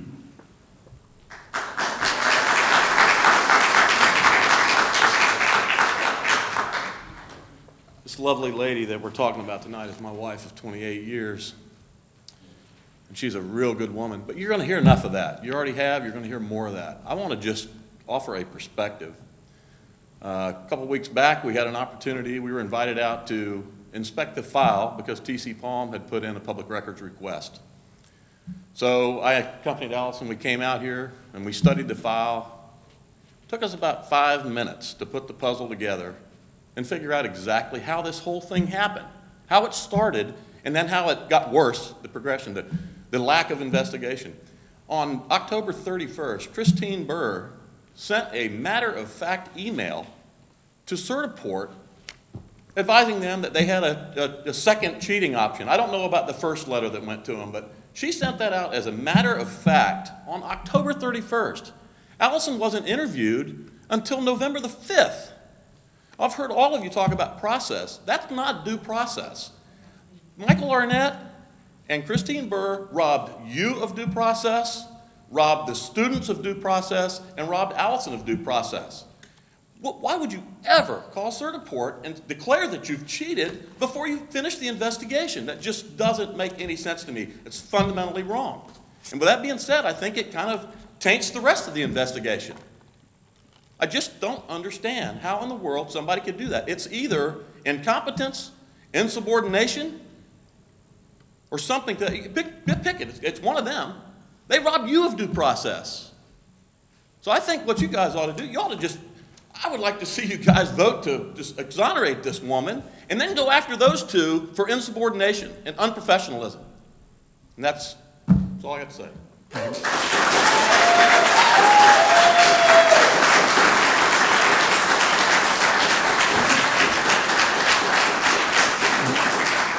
The next speaker is Kristen Moore. Kristen Moore.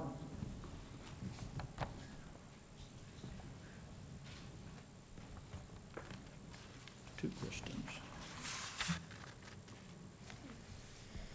Hi, I'm Kristen Moore, and this is Sarah Noonan, and we're speaking on behalf of the Indian Bank, which is run by Miss Allison Moody at the school.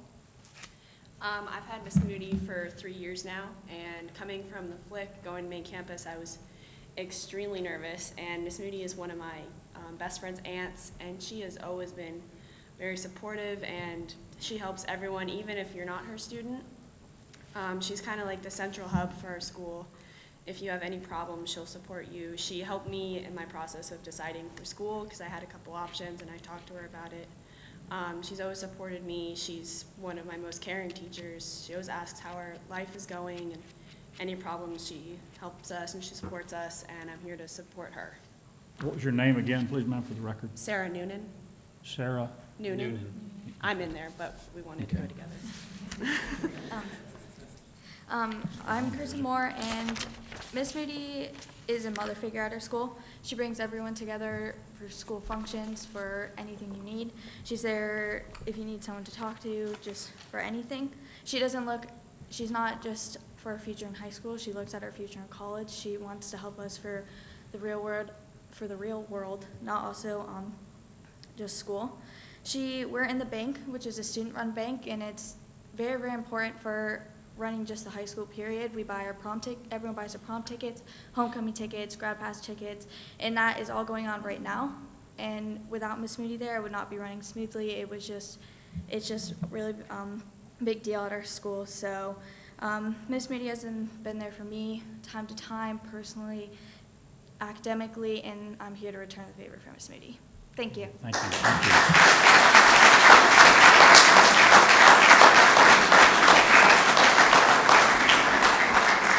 The next speaker is Victoria Bayless.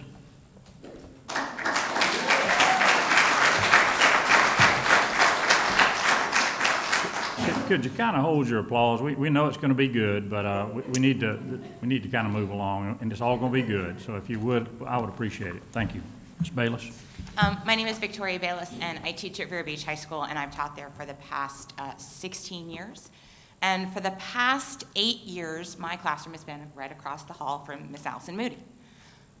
We talk at least 10, 15 times a day. I'm in her classroom. She's in my classroom. If anybody did any investigation, they would have come talk to me. We share students, many of the students that you see here, and it's really important that you all understand that Mrs. Moody is one of, as the student said, the most caring teachers at Vero Beach High School, and she is one that is deserving of your support and your respect. The students not only are here to support her, but they are here because they know she is always working in their best interest. And I know, as a teacher, that you all want the very best for our students, and that's what Miss Moody is. So please understand, very much like Mr. Moody said, whatever investigation happened, I know what happens in her room every day. I'm in there constantly. She's in mine. She is an honest and upstanding woman. Thank you. Thank you, Ms. Bayless. She just spoke. Hmm? She just spoke. Oh, is this the gal? Oh, Yes, sir. Okay. The next one, Carly Havlich? Yeah, Halleck. Halleck? Okay, sorry about that. Good afternoon. My name is Carly Halleck. I'm speaking on behalf of all the students that don't have Miss Moody, but are still impacted by her greatly. I've never had Miss Moody as a teacher in the classroom, but I have been in the bank multiple times, probably every single day, just to talk to Miss Moody in between classes, tell her what's going on in my life, have her give me advice. She's always been at every sporting event. She's always been there for every single student. I promise she has never let any student down in her entire life. She's always there to help her students when they're in the bank. When I come in, she takes probably a minute out of her time, her busy schedule, to just listen to me and just keep interest in my life. I've never felt like I've had more of a friend as a teacher in my entire life, and I've had many teachers, and I don't think I even will remember half of them, but she's one that I will remember forever. All right, so thank you. Thank you very much.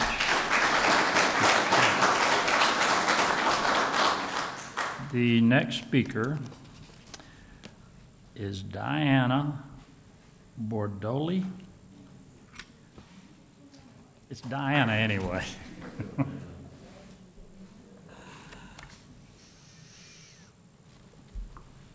good evening. My name is Diana Bordoli, and I have 6 sons. 5 of them have been in the school district. We moved here in 1998, so 5 of them have gone through.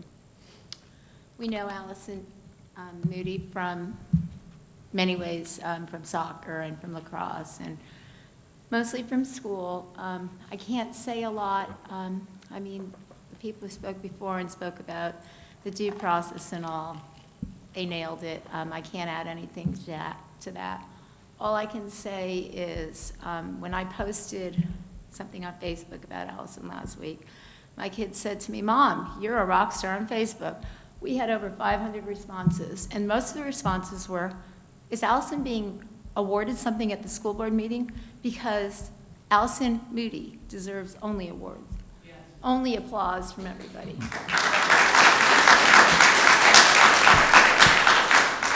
When I had to respond to people and say, "No, this is what's happening," there was so much support. If we had the meeting last week, as luckily we're beyond that, there would have been 500 people in that back room. There were a lot of things going on. We have a lot of messages from people that said, please let her know that we're with her. We can't be here tonight. We got this going on last minute, whatever. There is a movie that was years ago, and Allison Moody is a person.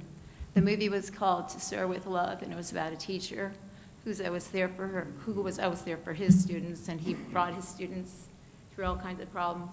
Allison, you bring the kids up when they're down. You've done so much for so many kids. You've taken my kids, these kids, for years and years, their parents, the schools. I can't tell you anything, but we love you.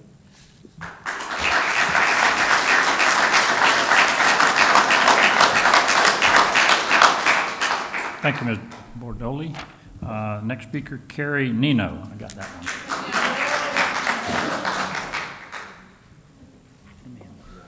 Good evening. I'm Carrie Nino. I work at Vero Beach High School. I'm a social studies teacher for 14 years. I could speak all day and all night about how much I value Allison Moody as a coworker, as an educational confidant, and most importantly, as a friend. Allison and I are neighbors at Vero Beach High School. We've resided in the fun hall for nearly 8 years. During my planning period and occasionally between classes, I wander down to Allison's room to check in. It's during that time that I've been witness to the amazing relationships and the connections that Mrs. Moody has with our kids. She's adored by students and by teachers alike. Allison Moody is an amazing teacher. She respects the integrity of the education of our students. Mrs. Moody is the face of Vero Beach High School. She would never knowingly jeopardize her place at Vero. I'd like to recommend that more time be spent on a deeper investigation of our entire testing process. Thank you for your time. Thank you very much.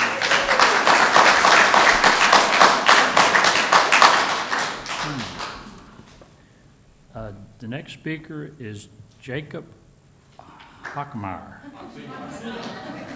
Hakim, okay. Jacob, I got that one down. Sorry about that. So earlier tonight, you guys gave me this award for being a National Merit finalist. But this isn't really something that I want if the way that Miss Allison Moody has been treated stays the same. As a testament to how much the students love Miss Moody, before this meeting, myself, and all of the other students over there had a 20-minute conversation about how terrified we were about coming up in front of here and speaking. But every single one of us came up here because we wanted to support Miss Moody. Every single day I passed through her hallway, passed through her room 2 or 3 times a day, and every single time she asks me how I'm doing and how my day's been. I have never once had her as a teacher, but I know her impact in the school. Every day she asks me what college I'm going to go to. Every day, and every day I tell her I don't know yet. But I know that as soon as I do, I'm going to go up on her college wall of fame, which is something that I've looked forward to for the last 3 years. Because she is so excited about her students' futures that she positions them in a place on her wall for everyone to see. Besides that, in her value in the school is more than probably almost any other teacher there. She runs the bank. All the financial transactions go there. Like Kirsten and Sarah said, the prom tickets and grad bash and everything of the sort. She's the senior class sponsor when only a third of her students actually are seniors. She does all of this for her students because she loves them and she cares about them. It doesn't matter who they are, what their story is. She loves all of her students, and even the ones that aren't. Like, I am so happy every single time that I get to walk through Ms. Moody's room, and every time she's not there, if there's a sub, my day is thrown out of whack. I don't know what to do. I cut through her classroom so often that the thought of going around, it's weird to me. I just want to say that truly, if she were to be suspended, it's not something that would just be noticed in passing. It's something that's truly felt throughout the entire school. Thank you. Thank you very much.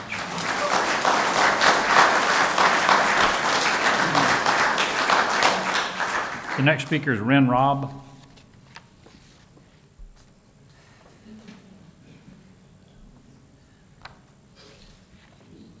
Good evening, board members, Chairman Searcy, Ms. Zork, Ms. Simchick, Ms. Justice, Mr. Frost.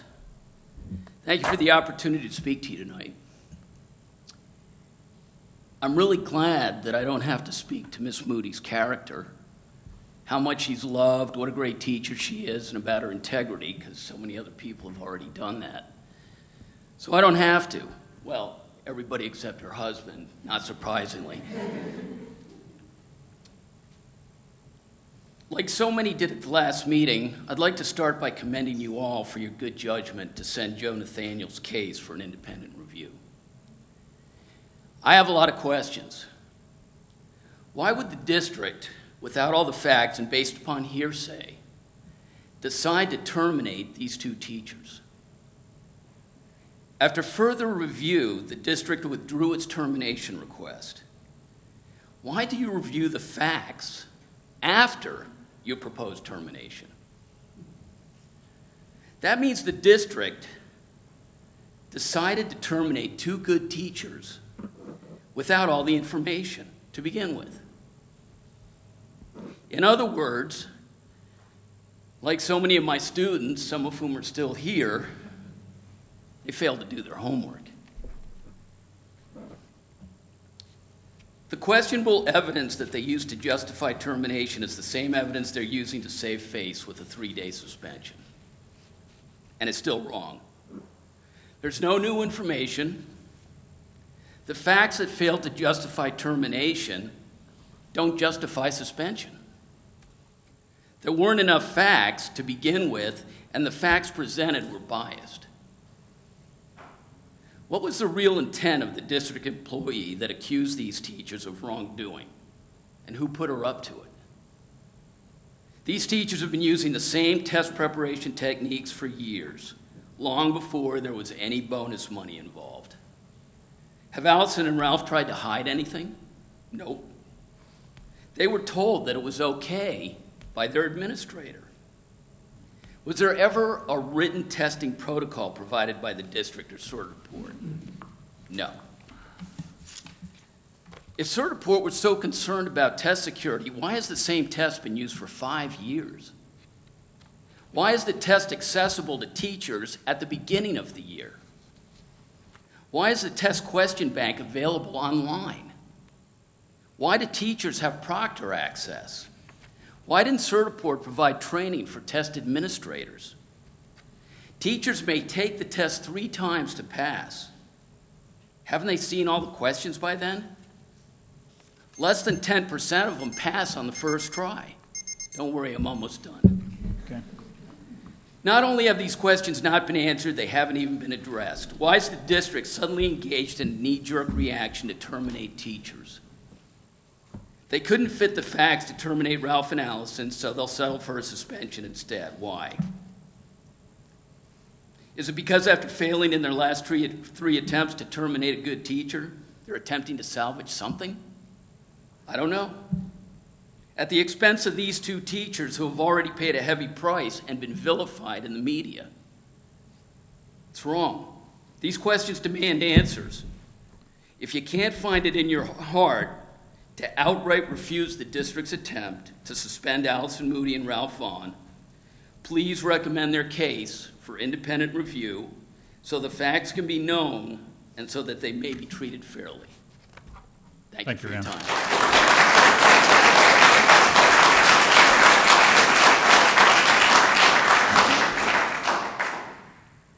Mark Walensky.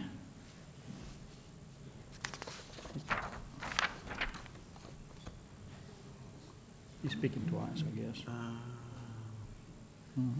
So, H and G, he wants to speak on the next one, too. Good evening. He's their attorney. I represent Allison Moody. I want to tell you that up front so that you know I don't come to you with the same emotion and concern that some of the people you've heard today would come to you with. I hope that this becomes a character contest. If this becomes a character contest, I'm assured that I'll be just fine, and so will my client. But I do want to tell you that there's a reason why it makes sense for you to honor the process. We heard a lot about process today, and the process I ask you to honor is the process that determines fact-finding and the truth. This board can do that. There's no question that you can. The question is whether you should. I would suggest to you that the best fact-finders, the best people to put the facts to the law come from the Division of Administrative Hearings. Ultimately, you'll make the decision. You'll make the decision after you receive all of that information from an impartial fact finder who will determine exactly what happened. I can assure you that there are things you don't know. For reasons I don't understand, as I have spoken to the people who are going to be the witnesses in this case, the administrators that you appoint that were involved in teaching these teachers how to give the tests, I was the first one that spoke to them. Nobody else has asked them any questions. Nobody has brought forward what happened, why it happened, how it happened, and how these teachers were instructed. All of that is terribly important, and it's terribly important for you to know it. The best way for you to find out is to use your time doing the things you did tonight, taking care of the students, taking care of the school district, and allow the fact finders of the Division of Administrative Hearings to determine, are there standards in this county? Have the standards been violated? Is there a supervisor? Is there someone telling these teachers how to administer the test? Did they administer the test exactly as they were told to? I can tell you what the answers are now, but me telling you now is no better than an investigation that never asked the questions. Let's ask the questions, let's get the information, and when we do, you people will be in a position to make a decision. So I would ask you, speaking to the action item that is on your agenda, I would ask you to refer this case to the Division of Administrative Hearings and allow the process to continue. Thank you. Thank you, Mr. Walensky.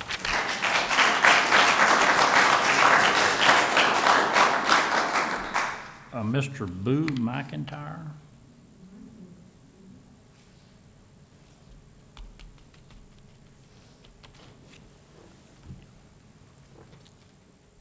Good evening. I had a speech, it's in my pocket.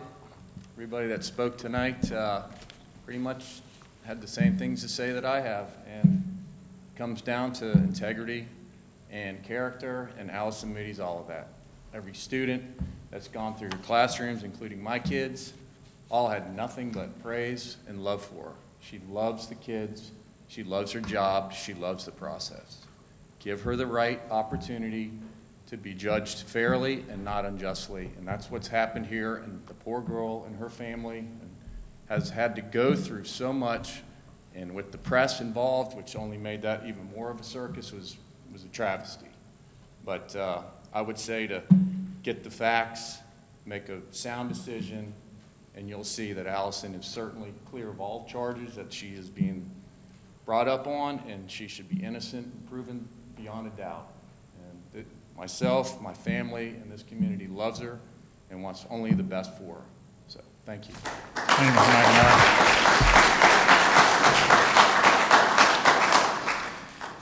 McNamara. Roberta Miller.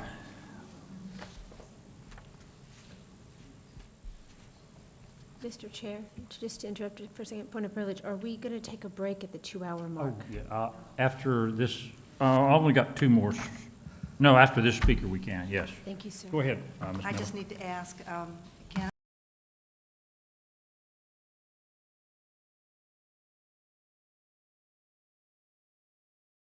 Minute for the All right. ladies. I will quickly say, my name is Roberta Miller, but most people call me Bobby Miller, and I was the business department chair from 2000 until 2014 when I retired. And during that time, Certiport was introduced, and I would be happy to have a discussion or be part of a discussion about the good, the bad, and the ugly of Certiport testing, because a lot of things happened along the way, and there was a big metamorphosis. What the intentions were great, and it ended up being something sad. And this is why I'm here tonight, because I was there when they hired both of these people. In fact, I've known Allison Moody since she was at Florida Southern, where I was teaching in 1983 through 1987, and she was an 80 Pi. Her sorority sister was our babysitter. So I've known this woman, and I hired this woman, and I've known Ralph Vaughn since 2002. Mr. Vaughn has done everything the district has asked him to do.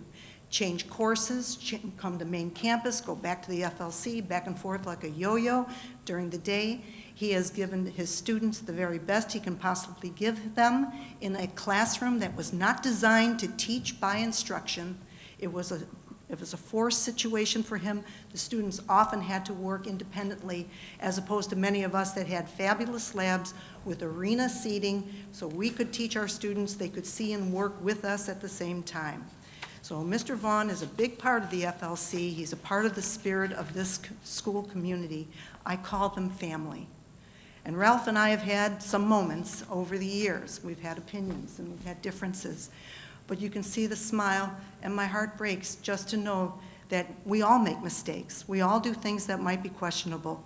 But Certiport also put us in a position that we couldn't just count on our techs at our school. We had the best techs at Vero Beach High School. I know. I taught Cisco networking, and I was one of those techs working in the classroom and being a tech. These people are awesome. Now, let me tell you something about Allison Moody, because Ralph knows how I feel. You know how I feel about my business department. We evolved into a dynamic department during my tenure. The testing was an awesome thing. Allison's program didn't have a test, so she took it upon herself to make sure that she had QuickBooks, because without a certification test, it was put to her that programs could possibly be eliminated. So Allison took that on. And I want you to know something about Allison.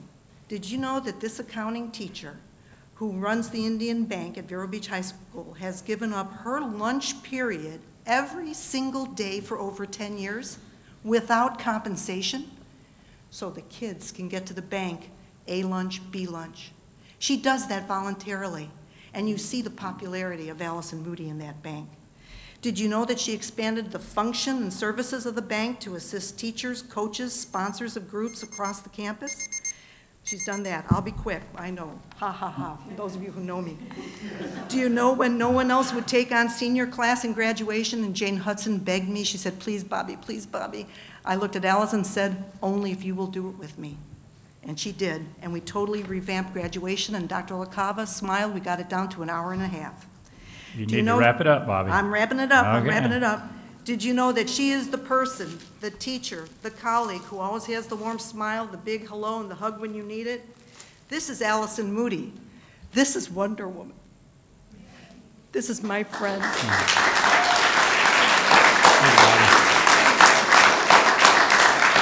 And I just have to say in closing that the Certiport issue, the things that led to this, the people in this room, I'm looking around, these are many of my friends and colleagues.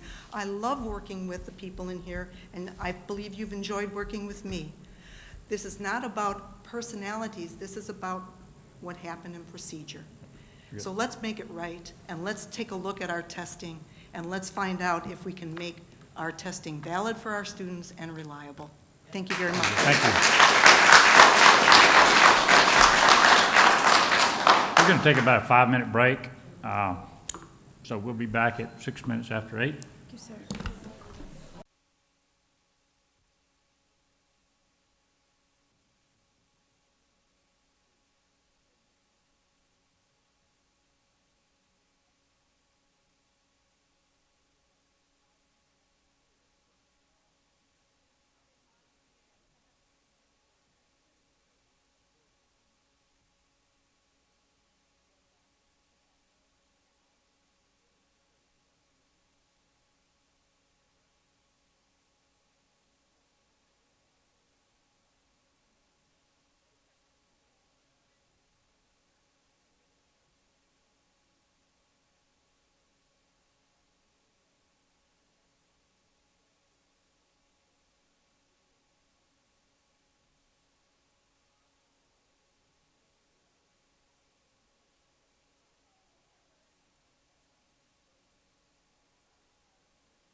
Call the meeting back to order. At this point, we need, do we need to hear the procedure that we need, or we need to go ahead and have a motion? Second. Mr. Chair, if it's okay, if I could just relay to the board members the process that Please. you'll be following tonight for this particular agenda item. As you can see from your agenda item, there is a charging letter from the superintendent to the employee with regard to a suspension without pay. And the legal counsel for the employee has requested a hearing in order to flush out both sides of this particular issue. So the decision for you tonight is who will handle that particular hearing. Under the law, under the statutes that govern employee matters, the school board has the choice of either handling the hearing themselves here, or you can refer the matter to the Division of Administrative Hearings, who will assign an administrative law judge to handle an evidentiary hearing for this particular matter, and then the recommended order of the administrative law judge will be sent back to this board for review, and then to ultimately enter your final order on the particular matter. So that's kind of your options. If you decide to hear the matter yourself, we do have a timeline to think about, and it's in your materials, your summary for the agenda item. We do have to have something scheduled on the books, if you will, within 60 days of the date of the request for the hearing, which doesn't leave a lot of time. So I always ask, if you're going to handle the hearing yourself, we go ahead and select a date so we can start planning for that and get notices out, because I do have notice requirements for the employee to provide them with notice. But that's essentially what you're deciding or determining tonight, is who will handle the hearing that's been requested. And then depending upon that answer, we then either to schedule a hearing or we'll refer it to the Division of Administrative Hearings, and they will schedule a hearing. So the matter of the employee being suspended is not an item that we're going to be voting on tonight? Not tonight, sir, no. Okay. All right. We need to... I'd like to make a motion. Okay. I'd like to make a motion that the school board hear the case itself and the hearing be held within 60 days of the employee's request, or April 22nd, 2017. Do I have a second? Second. Sorry. Okay. Do I have some discussion? Yes, I'd like to Okay, Dale? make a comment and discuss on my motion. This has been, I'm sure, upsetting to all parties involved, not only the teacher, but there are several students that have had certificates removed, and that I know that we have received, that weren't here tonight, other information, you know, that is pertinent to this case.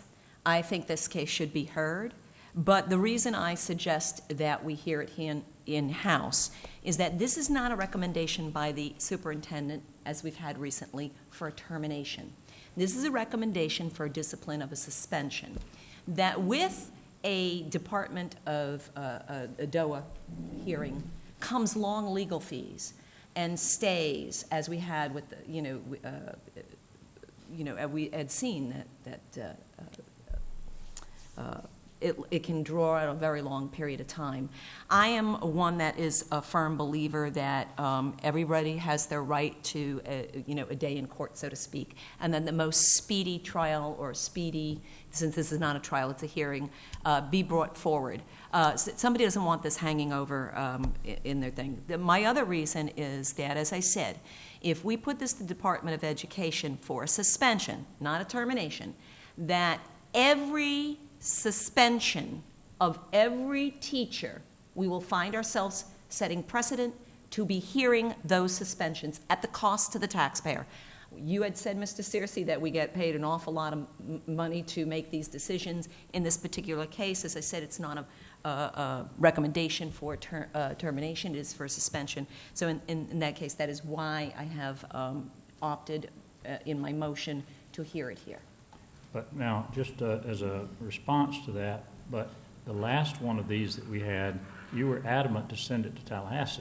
That was a termination. That's that wasn't a termination, discipline. But I think that's my the attorney, I think the attorney has made an extremely good reason for this matter and the next one that we have to go to DOA, because you can see all these folks here tonight, and they're very supportive of this person. You will not be able to divorce yourself from the support that they're going to have and make the right decision.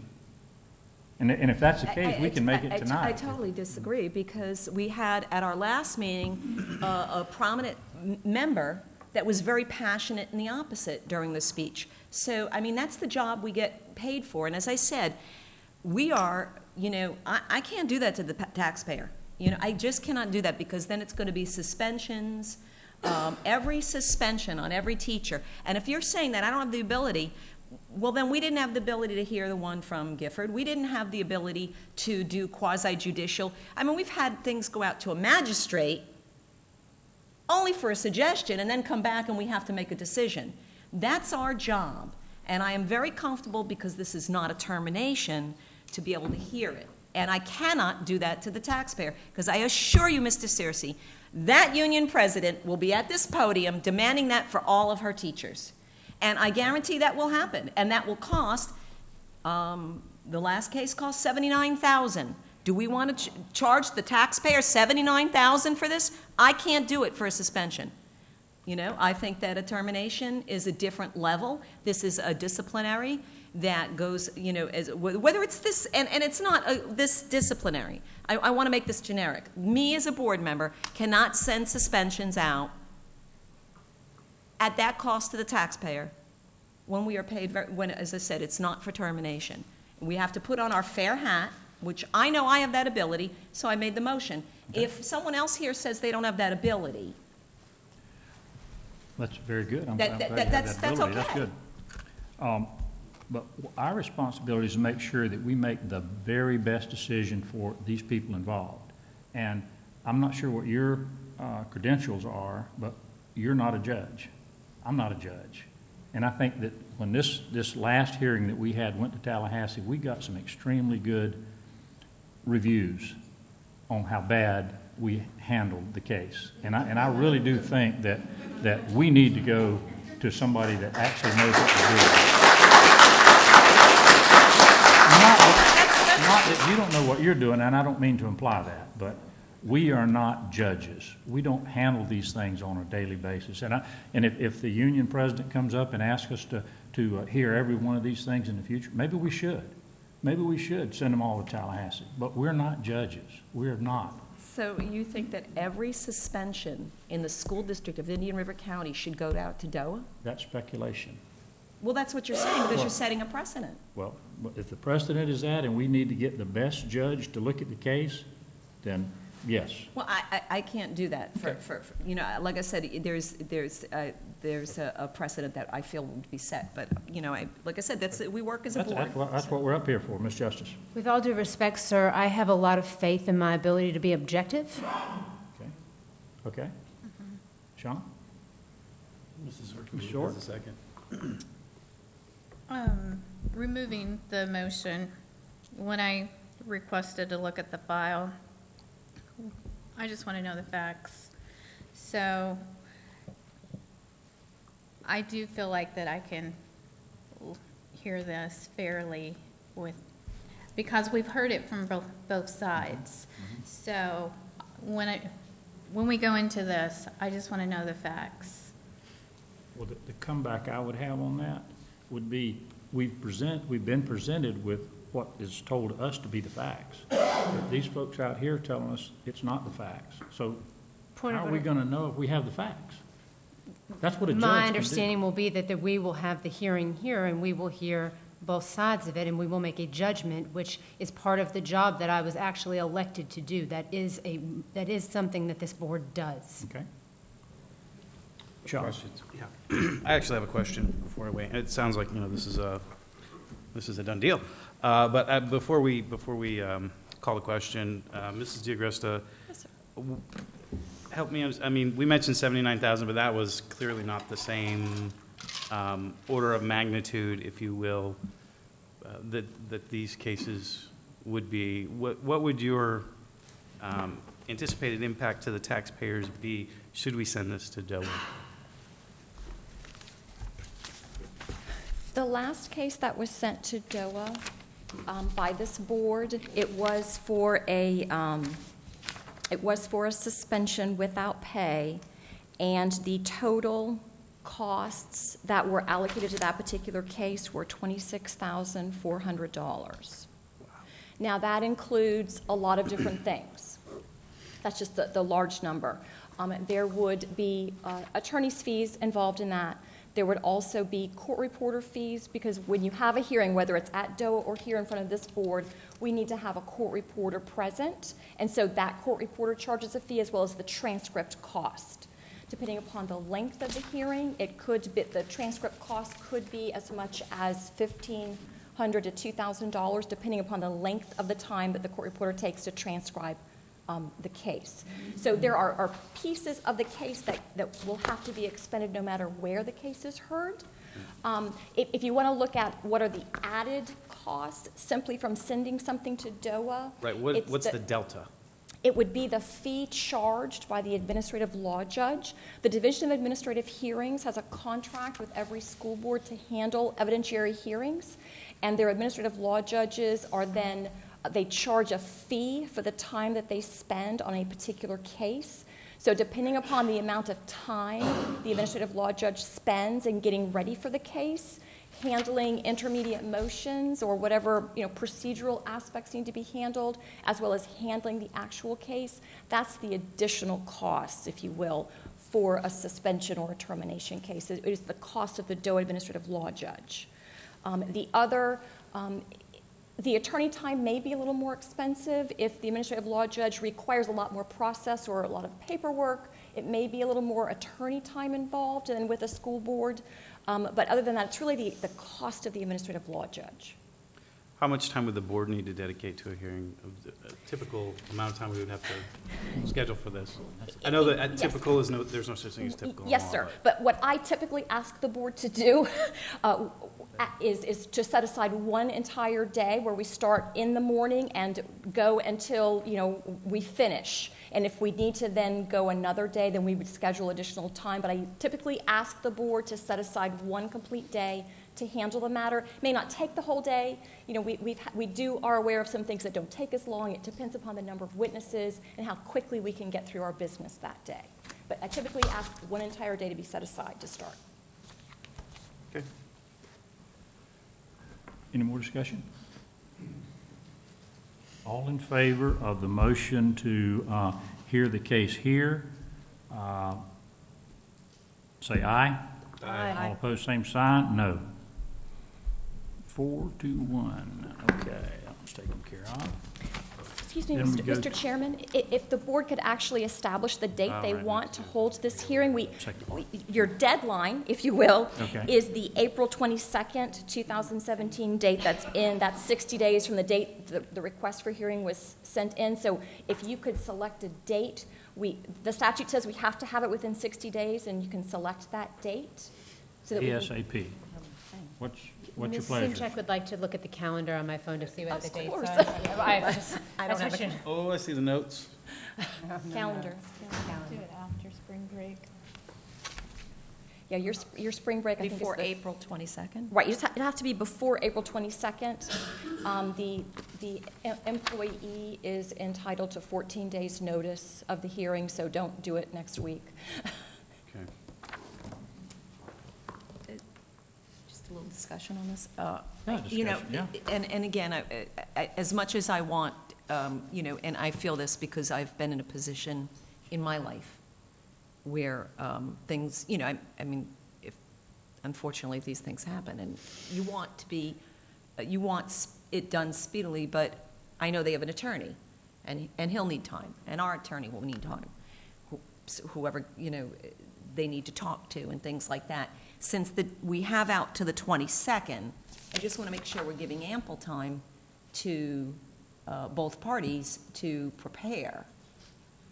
60 days, as I said, is speedy. 15 months, as in our last case, although the other party, from my understanding, asked for the continuance.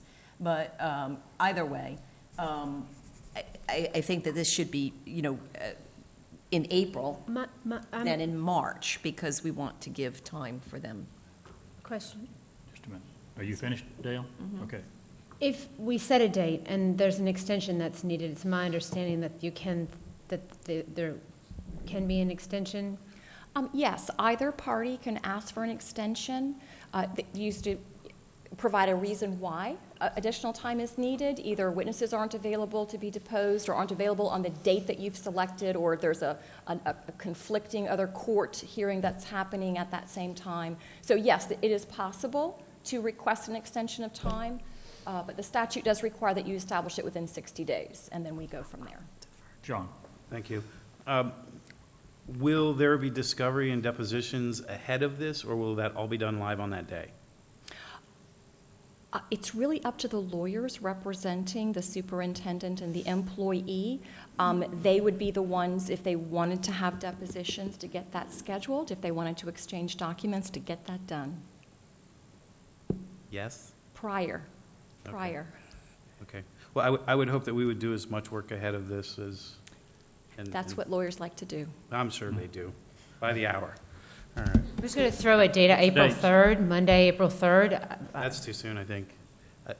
April 3rd? Tomorrow's March Monday, 1st, so it's a month. Monday, April 3rd? That's not spring Monday, break or April anything, 3rd. No, sir, spring break is March 20th through 24th. It's the April. first But Monday we have of to hear it April. before the 22nd. Of, Right, so Oh, she's saying March, the 3rd. excuse me, I'm Yeah, sorry. she's saying the 3rd. Oops, fudge. Sorry about that. I'm hearing Monday, April 1st. 3rd. I'm sorry, 3rd. Saturday is the 1st. 3rd, 10th. Not on April Fool's Day. 3rd, Not gonna 10th, be or on April 17th. 1st. No. 3rd, 10th, or 17th. The winner is La La Land. All right, April 3rd. Monday? Okay. I think April 10th might be better. Okay, April 10th. I agree. Okay. If we're going to have some depositions, let's try to give April ourselves some 10th, time. he's moving it up to April 10th. I just threw it out there, just to start the discussion. I'll see your 10th and raise you the 17th. We're going to have two. Or do we want it, you want it speedy? Let's do it. This is one of the good reasons to send it to Tallahassee. They have to figure out a date.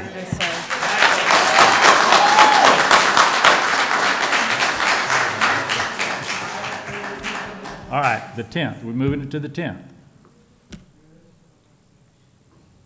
I'm fine with the 10th, I'm 10th. fine with April Make a 10th. motion. Okay, What move it to the time? 10th. That's on a Monday. Okay. What time we need what time would you like to start, if you could include that in your motion? 9 o'clock in the morning. Oh, whoever made the motion, 9 o'clock in the morning until, okay? We have a motion and a second that the hearing be held here, that it be heard by this board, that it be on Monday, April the 10th, beginning at 9 o'clock until. Is that clear? Yes, sir. Any discussion on it? All in favor of that, say aye. Aye. Opposed, same sign. Okay, we got it. That's 4-1. 4-1. I voted in the no. Okay. Wait, excuse me, Ms. Stang?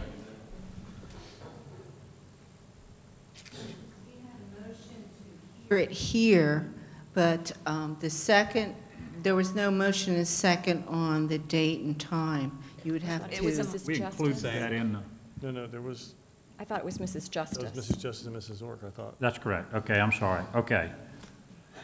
Ms. Justice made the motion to hear it here.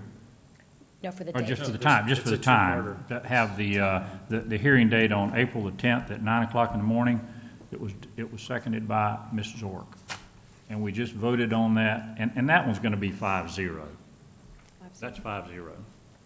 Well, let's do it again. All in favor, say aye. Aye. Aye. 5, okay. I don't know 5-0. that I made a motion. I don't know that I moved, did I have to formally say I'd like to? You did, I heard Okay. it. It was I close. didn't, It was your date. great. Okay, yes, sir. Zork. You got that, Judy? Ms. Stang, do you have all that? That's it? And a 5-0 vote? Okay. The next item is action item H, recommendation to suspend instructional employee Ralph Vaughn An employee request for hearing. Dr. Rendell. Mr. Chair, I believe you have at least one person that signed up to speak at this. Yes, we do. Mr. Walensky. Thank you.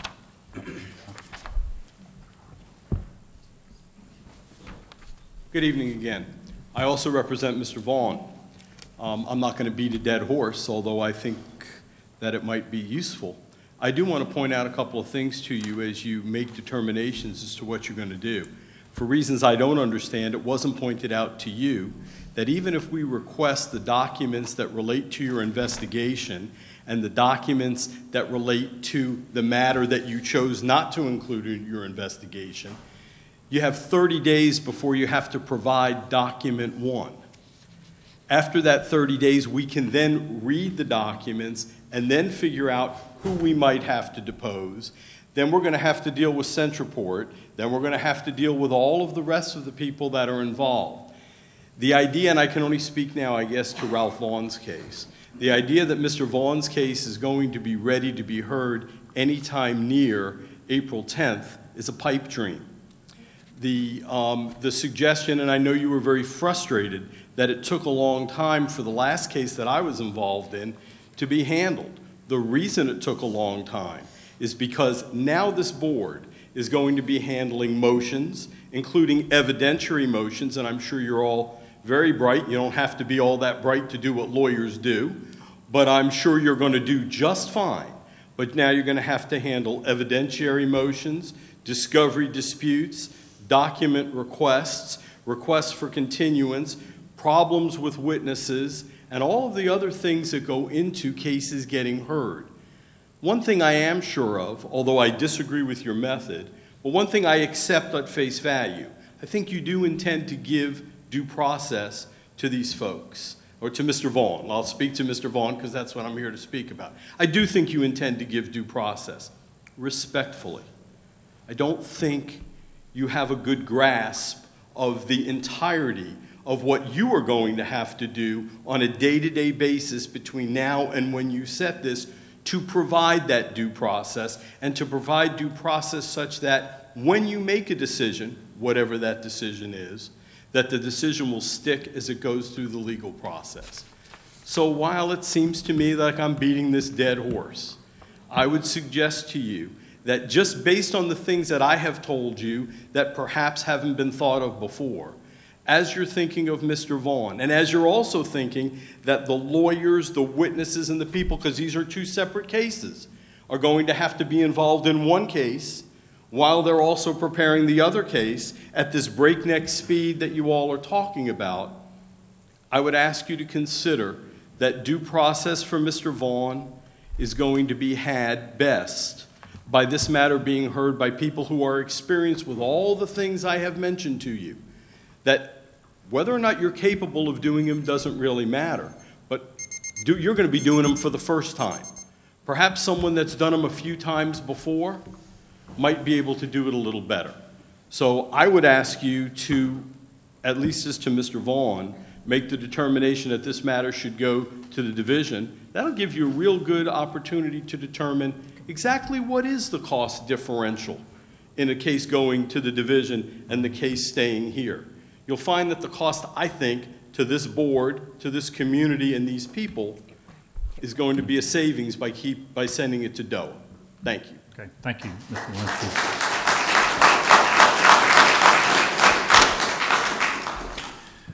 All right. I will make a motion, sir. Okay, make a motion. Yes, Dale. thank you, sir. I will make a motion that the school board hears the case at and the hearing to be held within 60 days of the employee's request. I will suggest the April 17th date, which is an additional week for Mr. Vaughn. Second. At what time? At 9 a.m. 9 a.m., okay. Thank you, sir. So the motion includes all of that this time, Ms., okay, Yes, good thank deal. you, sir. Okay, do I have a second? Yes, sir, you have a second. Okay, Justice. Okay, any discussion? Yes, sir. I do need to respond to the attorney, which is odd because we get to hear the attorney of the case talk as a public input. which is interesting because we didn't have the school district speak. This hearing will be where we will hear it.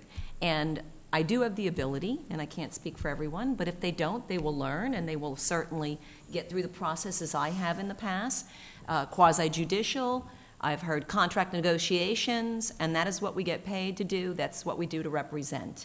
As I said, again, this is a matter of suspension, not termination. And I just cannot, I can do it, and I know that we can do it, and we have an attorney that will guide us. If there are any questions, I feel that both parties, although there are different items, should be treated fairly. And again, this is a precedent that I think we should set, that we just can't keep hearing suspension cases. When it's a termination suggestion, that's a different story. But when it's a suspension, I think that we have the ability and should hear all information brought forward by both attorneys. Ms. Justice. I support Ms. Simchick in this because we were elected and this is part of the job description. Obviously, we were elected, people have faith in our ability to do the job. I will do whatever I need to do it well, including inform myself to make the best decisions possible. Part of this job is representing the community. When something happens in my house, I do not send my children to someone else's house to handle it. I handle it in my house. This is our house. We will handle it here, and I respect that. So I can see all sides of it, but in this instance, I'm in agreement with Ms. Simchick. Sean? Call. Laura? I won't be supporting it because I think the best deal is to send it to Tallahassee. So all in favor of the motion, say aye. Aye. All opposed, same sign. No. Okay, 4-1. Okay, that does that. So that's that hearing is scheduled for April 17th, 9 o'clock in the morning, Mr. Walensky. So you get to work on 2 of them. Okay, you can handle it, right? I'll see you then. All right, good deal. Thanks. Okay, that concludes that portion of the meeting. The next portion of the meeting will be the superintendent's report. Dr. Rendell. Thank you, Mr. Chair. Last Saturday at the Indian River Mall, we had our pre-K party and kindergarten roundup. It was a huge success. It's the second year that we've had this event, and it was well attended by the community. We registered well over 200 kindergartners and over 50 students, young children, registered for voluntary pre-K. The reason it was such a success was all of the adults that volunteered their time to plan it and then carry it out. The Indian River Mall was actually awash with our personnel and people representing tons of community agencies, all working for the betterment of young people, all up and down the mall. There were all kinds of service providers there. Our families were able to register for all kinds of different services and, of course, register their kids for kindergarten and pre-K. So I just want to thank all the staff members with the Indian River County School District, but also all those different various agencies that were there to help pull this off. It was a great event for our community. Can't wait to do it again next year. That's it. Thank you very much. Next item will be discussion. The chairman has one item. It's for us to consider or discuss having cameras in the classroom to monitor student behavior. From what I've been hearing and what I've been seeing in the attorney's presentations and what I've been hearing from teachers, a lot of our students are out of control, and I'm not sure how we'll ever be able to keep up with them. Either the teachers want us to help them and see who the culprits are and get the classrooms under control, or they don't. So I'm in favor of putting cameras in the classroom. So, any further discussion? Yes, sir. I have a couple questions. Thank you, Mr. Chairman, for recognizing me. 2 things.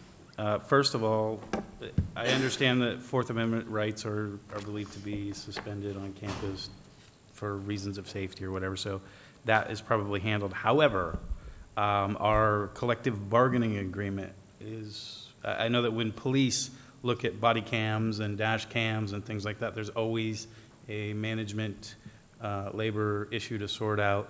Is there anything that you know of, or perhaps this is something we'll have to bring back, or if you know off the top of your head, if there's any objection by the teachers to having surveillance in the classroom at all times? Yes, I agree that that would probably be something that would have to be negotiated through the contract. I'll let Dr. Fritz weigh in, but I believe that any district that has had experience with having cameras in every classroom has had to negotiate that through the contract with their teachers union. Dr. Fritz? There is language in the collective bargaining agreement pertaining to use of video footage. It does not speak specifically to the issue of having a camera in every classroom. I think that's well beyond where we are, and I would anticipate a request to impact bargain that change by the association. And I see Ms. Cannon nodding. So I see heads nodding. There is some language in it's there, late but it hour. wouldn't pertain to this situation. It would be a change of practice.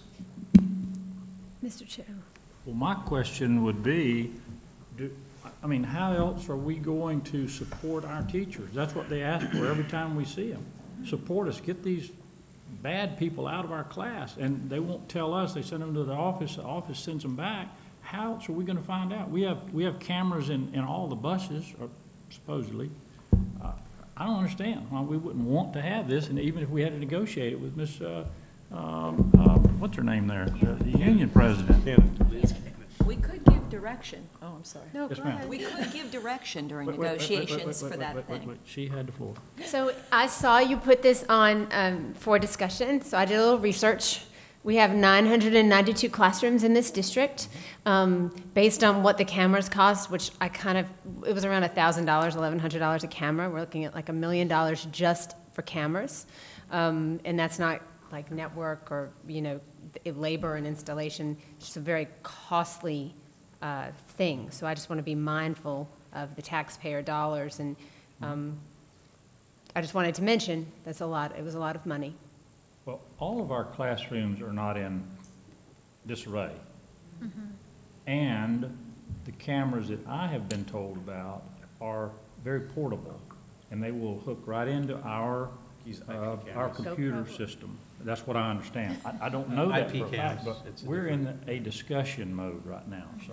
Okay, I just wanted to give a frame of reference for costs associated with something like this, because I'm very mindful of that.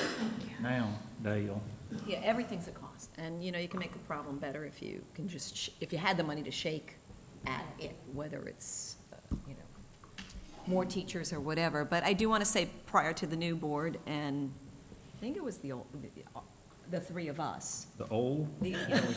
Experienced. The older board. Seasoned. The experience, thank you. I got it. But we had a situation.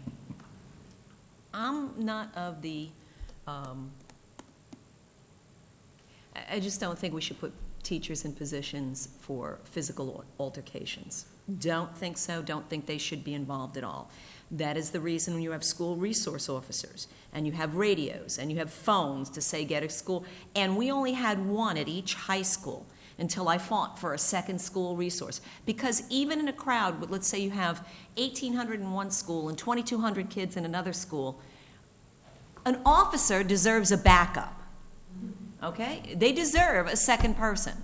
There are football players. There are, or I will say large, legal, over 18, even under 18, they're grown big these days, that one deputy was not enough. And this board, the previous board, did vote for a second resource officer. A third would come at a cost. I mean, there used to be, if you go into public, we have a deputy right now because of crowd control. You go to different states, if there's a public function that have over a certain amount of people, that establishment has to pay for another officer to keep, for the anticipation, the hope that nothing ever happens, but the anticipation to keep peace. Cameras, resource officers, they come at a cost, but yes, this board needs to start thinking about the safety of our teachers and other students. And so I don't know about negotiations of in the classrooms, but I would like to ask the superintendent, do we have as much common, because I think there are common, that's not negotiable. We have the right to have common hallways. Do we have enough coverage? We can at least increase it that way without negotiation. I would agree with you that if you have hallways that are not covered, wings that aren't covered, perhaps that's something we could look into. Without giving up our security plan. Right. I think we could do an inventory to make sure that if there are areas that aren't covered, that we could bring back a cost estimate to see how much that would be to make sure any common areas that aren't covered are. I'm not sure that we could unequivocally say that every area on a campus, common area on a campus is covered by a camera right now. And I don't think we could say that. Mr. Searcy's talking about cameras in the classroom. That's a little bit different issue.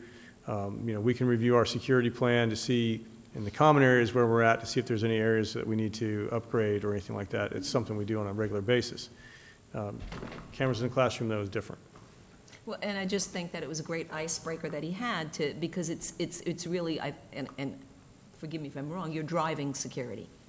You're driving security with your discussion item, and that's what this is all about, okay? It has to be negotiated, okay, maybe we could give direction to negotiate it, but in the meantime, can we look at more cameras for common areas? If we get to that point, we may even ask for a third resource officer or a second at the middle. Maybe the middle schools deserve to have a second. So, I mean, it is, like I said, if it's We at a have to cost. start. We have to start looking at it, because security is an issue, and I know that Ms. Cannon, I got her name right this time, will support us in that we need to be supporting the safety of our teachers, period. So, Laura, no, you. I do think that this is an option that we should open up to our teachers and allow them to decide if they want the camera in their classroom. Because if they're having an issue, they would want to have the camera in, but if they're not. Well, and that's the point that I was making. We don't have to have a camera set in every classroom, but if a teacher or an administrator says, look, we've got a terrible problem in this classroom, and the principals won't handle the situation, and I understand that happens sometimes. That's a revolving door. A bad kid sent him to the office, they send him right back, sitting right in the same class. I've got 21 other students in that class that are not getting a good education.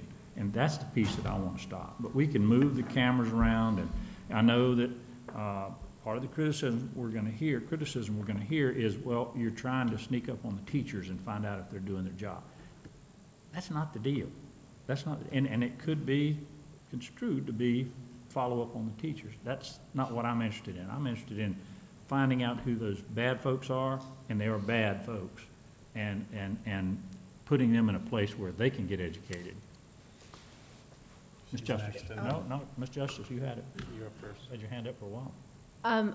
I have a concern about saying bad folks and bad kids and out of control, and I'm hearing some things that I really don't like being used to describe children that we're responsible for teaching. So just to be clear, I'm not comfortable with that type of language personally.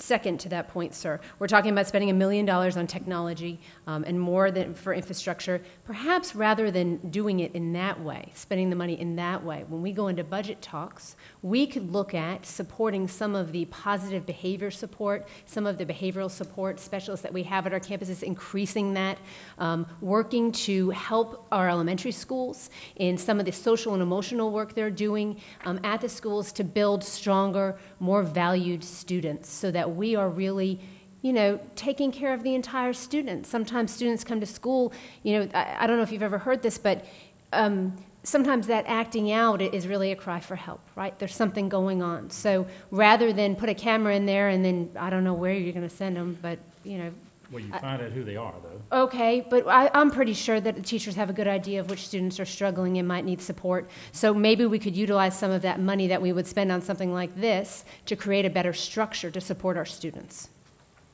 John? Thank you for recognizing me. I think that it's an idea worth investigating because it does speak to the safety of our teachers.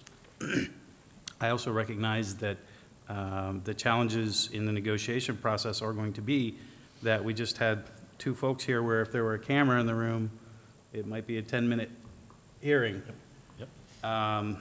And so therein lies the challenge. And as far as cameras being moved around, sometimes I would suspect that there would be discriminatory practice lawsuits, all sorts of things along those lines. Why are you targeting me?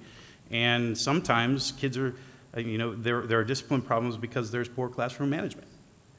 So that may be discovered through the process of having a camera, which, just as we've seen with our police officers, there are bad apples. There are bad actors. So I would expect that if we had a camera in every classroom, we would find our 10%, that we should probably be helping find other careers.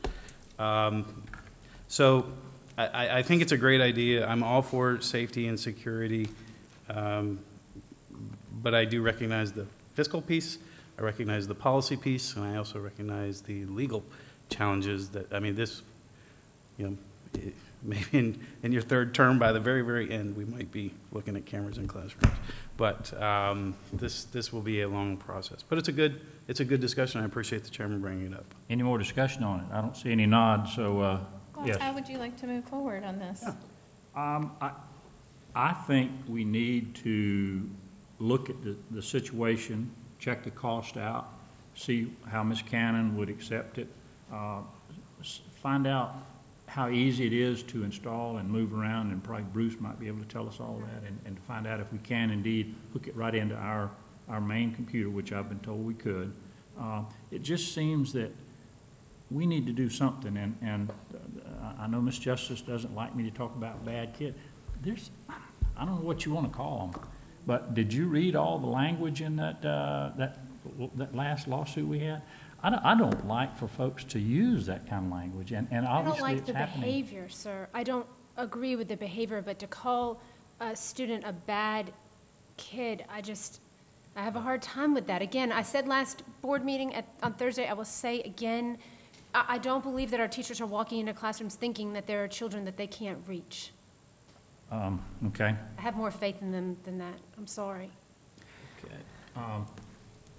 Mr. Searcy? We have a superintendent that could look into that and see what we need to do. I don't make those decisions. He does. If it's a worthwhile situation, if it can be economically implemented, if we can make headway with the union, it'd be worth a look-see.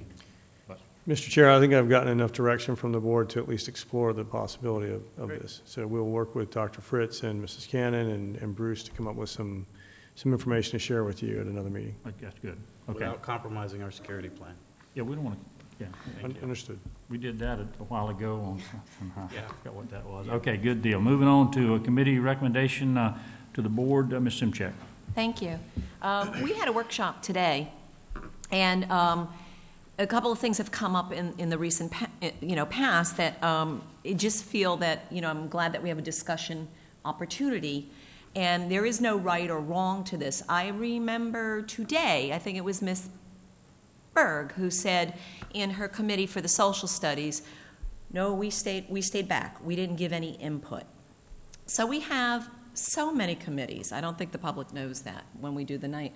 We have where we sit on MPO, or we sit on planning and zoning as a non-voting member, and it goes on, and we sit there, but we are that recommendation isn't coming back to the board. And as I said, it's not illegal. We talked today about maybe putting representatives on next year's science board, putting a representative, not ourselves. And as I said, there's no right or wrong. It's not illegal to have a board member on one of our committees, but I don't think it's good government, and let me tell you why. Moving forward, I feel that we shouldn't. Because when and I don't know how some boards come about, committees, and we don't know. I think it's the superintendent testing the waters, such as this. I don't remember it was discussed up here that we would go out on a committee for the text. So I think the superintendent might drive some committees to make a recommendation. Not like the land acquisition. We have that spelled out, I believe, in a policy, as well as we will have with the finance audit committee. I just feel that if planning and zoning doesn't have a commissioner sitting on it, the planning and zoning listens to the public hearings of the day. They make a recommendation to the legislative body, which is the county commission and/or council members, and then they either take that recommendation or they don't. But there's not a mix of a board member being on that committee. There used to be. But there isn't any, and I've talked with the attorney, there's no right or wrong. I'm just saying, for me as a board member, if a board member, if somebody, like we had the calendar committee, if a board member sat on the calendar committee, whether to have what days on or off, and then it came forward, maybe that board member, you know, when I'm just making a fictive, you know, had certain days off they wanted. Or let's say we had a committee in the past, this way back, we don't like the letter grade anymore, we want to do the number, the GPA. And if a board member sat on that and they really did not like the letter grade system anymore and they wanted the GPA with numbers, and they sat there and they were sitting with staff, and they were sitting with, staff can't have a clear, they listen over and they hear Mr. Searcy say he wants a number grade and thinks, yeah, I'm for that too. I'm not saying that would happen, I'm just saying it kind of muddies the water because you're not getting a clear thing. So I'm just thinking, you know, I'd like some input, but I think in the future, that's the way it's, I've been a legislator, and I just feel that moving forward, that any committees that we have don't include us. That if we're getting a committee recommendation to us, somebody from here should not be sitting on it. There's nothing wrong with that, but that's my perception of good government. And I just wanted to pass that on. Maybe moving forward, we might want to operate like that. Because we did in the past. Do we have any committees now that have board members sitting Well, on them? yeah, I found out that, and there was no, and I apologize, there was no, and it could have been during the election where people got on the committee, and then when they got elected, didn't get off. And there's nothing wrong with that.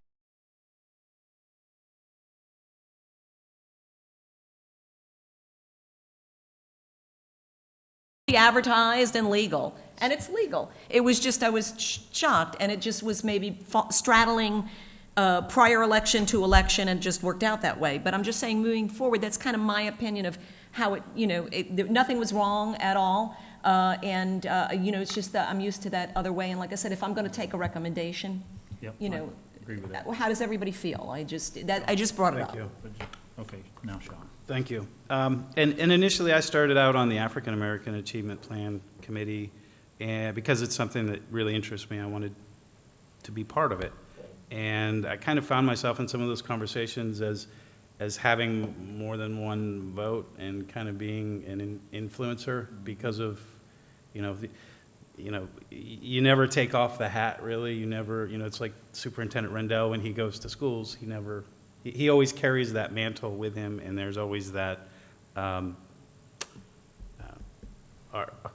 office doesn't go away, and I felt as though,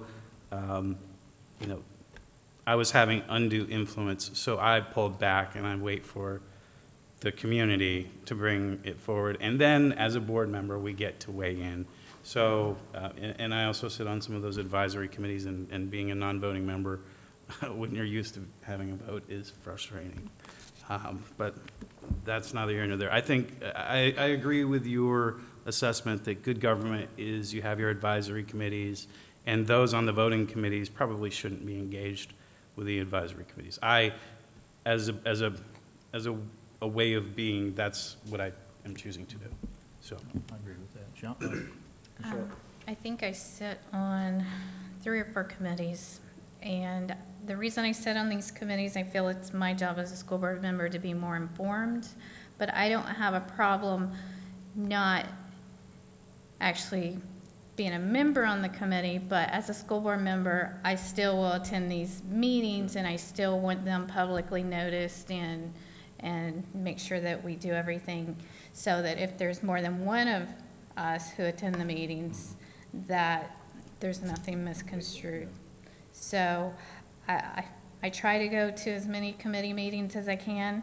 I have no problem with your recommendation, but just so that you know, I still will attend these meetings. Yes. So I guess we're in discussion now, so I can We're discussing, ask yeah. my fellow board member a question. So you have some valuable information as County Council PTA President when we go to the school start time committee. And I want your voice heard, or the voice of the County Council PTA President heard in that school start time committee meeting. So I would hate to think that that voice would be silenced because, do you know what I mean? Because you're a representative of that group. I totally understand what you're saying. I hadn't really thought about it that way. I kind of got involved in some committees because I'm a mom. I can't take the mom hat off either. So, but I think it's a really interesting way to think about it. And I agree with Mrs. Zork. I think I'd be very happy to be able to go, to be informed. But I have no problem sitting as an observer and not being a member of the committee per se. And I think, and thank you for seeing it that way. I'll give you an example. Years ago, different legislator, there was a hot issue on Sebastian City Council, and it was going in front of planning and zoning. And I sat in the audience to just as effectively as you said you want to be, to listen. And I looked across and I saw another council person. And we both sat there silently and watched and took it in and watched the progress of the event and some of the points that were being, and the public input. My point is, like, when we sit on the boards, and I think that's great, and if you can attend those, there's nothing wrong with attending. But I feel like when we start being a part of the committee, and Mrs. Zork, for her PTA position, has that voice up here as well, as, you know, my constituents, so that she does get that input. We do get that input. If I had that input, or I could say, you know, as, you know, someone in the committee, you know, community in this capacity, I see this as we discuss something. But I think that it's great that to attend as many, but like I said, when you get back to, especially, and I think this is just for me, because sometimes staff is sitting on these committees, and I just think we're putting them in a very position. I agree, and not that it would happen, but let's say, okay, the two board members are already on the early start committee. If I wanted to form a cabal and we could shape policy, we could then meet in the subcommittee, agree, even though it's a public meeting, so we can toss around all our ideas, and then we agree. And then we have the very uncomfortable situation of the three of us have already created policy, we've influenced staff, and then now these two illustrious members, or any combination. We feel left out, Tal. Right. I like that. Don't we all have the opportunity to sit on these committees? So wouldn't it be great if all five of us sit on the committee? Then why have it? Then I why like have it? that idea. Then why have it? They're supposed to be bringing a clean recommendation. And so let me say, you want to sit on a committee, and you're in there, and there might be, whether, you know, I'll say non-intentional. Some board members might, you know, future boards might be intentionally trying to sway. So when that opinion comes back to me, I'm going to say, you know, board member, you know, Smith sat on that, and now he's up here and he's saying this is his position, and he sat on that committee and he drove that position there, and it's not coming to me clean because there was all those people that they could influence. I mean, if we have a board and like I said, what happened in the past, that's fine, but I'm just saying, I'm just putting that out there for reflection.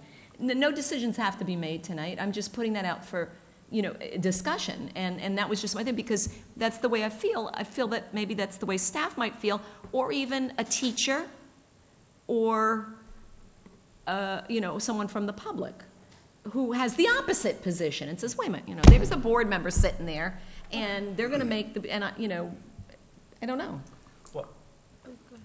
I will say, as someone who's interested in shaping legislation, there's a very clear reason why I go up during committee weeks. It's so when the bills are very early in the process, you're working with your sponsors to make sure that whatever lands in committee looks a heck of a lot like what you're looking for. So that's possible to have happen here as well. I'm not saying it does. I'm saying that as someone who would like to influence this board, that is one surefire way to do it. Can I just say one other thing? And the reason I brought it up is, it won't, let's say it doesn't happen, it hasn't happened, it wouldn't happen with this set of people, but the clean government part is what we're always striving. We don't want it to look like that. So that's the only reason I bring it up, because I am all for better government, always trying to improve government, and it's just food for thought. So to be clear, we can still go, we just can't talk? Yeah, sure. You know, if consensus I'm just was, saying, you like, could what still are we go. talking about? Like, You what could are we still be on agreeing the to? board. Because I have to say, going just in general, it is really informative. I learn a lot, and it makes me a better board member. And I'm telling you, every day I am working, doing things, reading, attending things to be the best board member I can be, which sounds so ridiculous, but I really am. So, I would hate for that to, I'll go. I totally get what you're saying. I really hadn't thought about it that way. Yeah, but I want to still be able to go, and I won't. And I will do my best to not say anything, as difficult as that may be to believe. And that's interesting because, you're still learning the role. And if you look to the statutes as to the role of a board member, there's less of that down in the weeds piece of it. And it's more, we're the governing body, we set policy, we pass budgets, we hire awesome superintendents, and he hires awesome cabinet members who hire awesome administrators, who hire awesome teachers, who then we, get to hand out the wonderful awards to.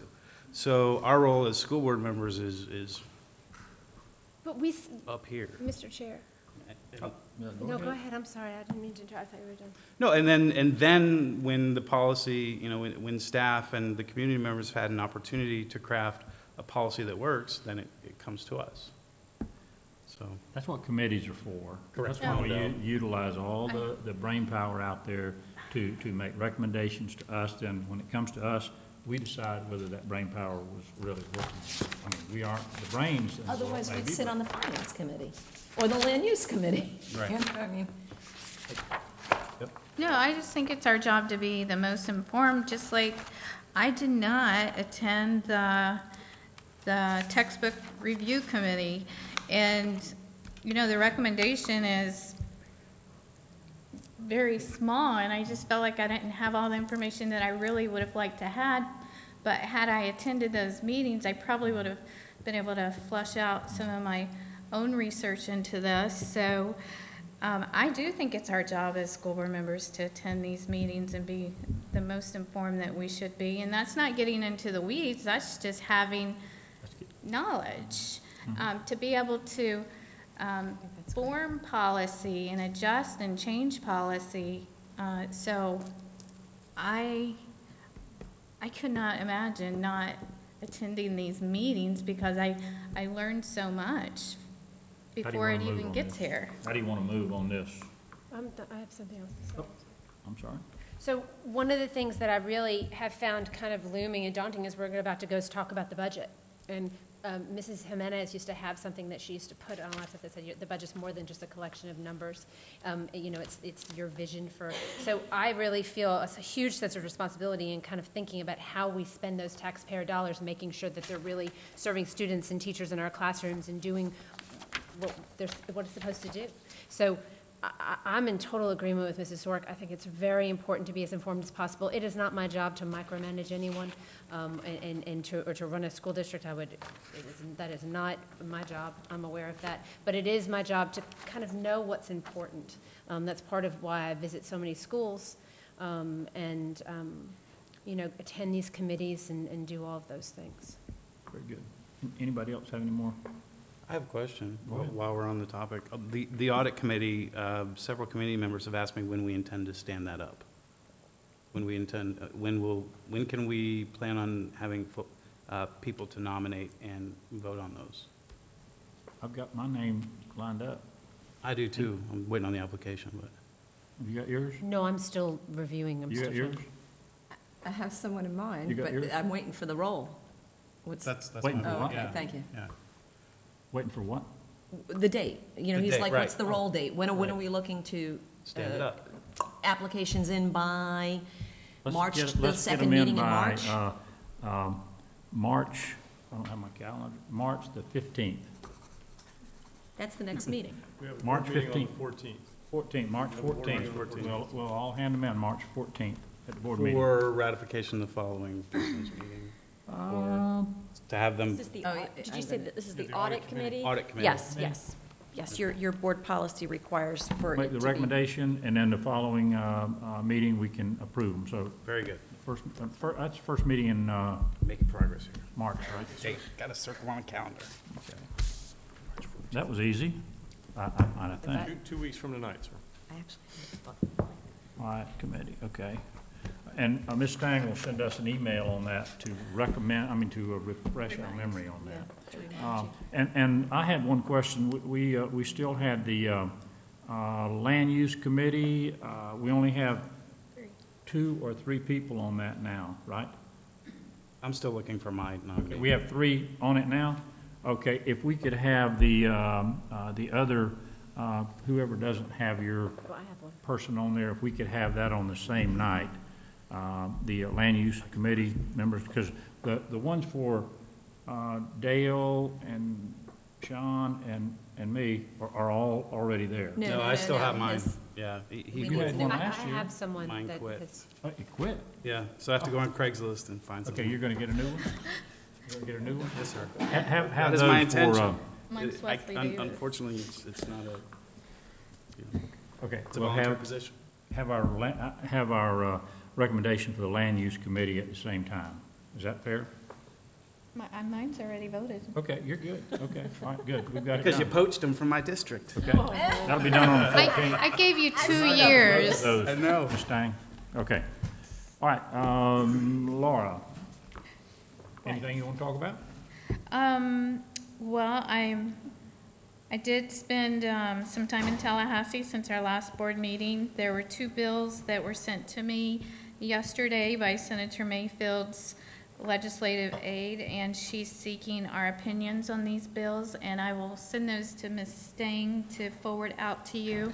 I'd ask that you read them, compare them to what our legislative platform is, and please send Senator Mayfield a note of your opinions of these 2 bills. Is that the right Wouldn't that be a process, meeting or without a does it meeting? need to go to you, Madam? And I'm not disputing what you're saying. I want to make sure that it's right. It depends if you are looking for the position of the school board on the bills, then you'll need to have a discussion at a public meeting to determine what your position is on the bill. If the senator is just simply looking for, Mrs. Zork's information about the bill, and then Mr. Searcy's, if they're looking for individual school board members, then you can certainly communicate directly individually with the senator about the bill. It depends upon what you're looking for, the position of the board or just individual board members giving feedback. That's why I was asking the question. Yeah. Okay. I think we all have our strengths and what we know, and this is something she's wanting to act on quickly, so I don't think we would even have time to bring it back to the board. So that's why I was making the recommendation that they look at it and contact her directly. Absolutely. Yes, ma'am. And Judy can handle that for us. Is that okay? Anything else? What was that? I'm going to give you a Senator. couple minutes to think. Sean? Board Member Justice actually kind of hit on this budget workshops.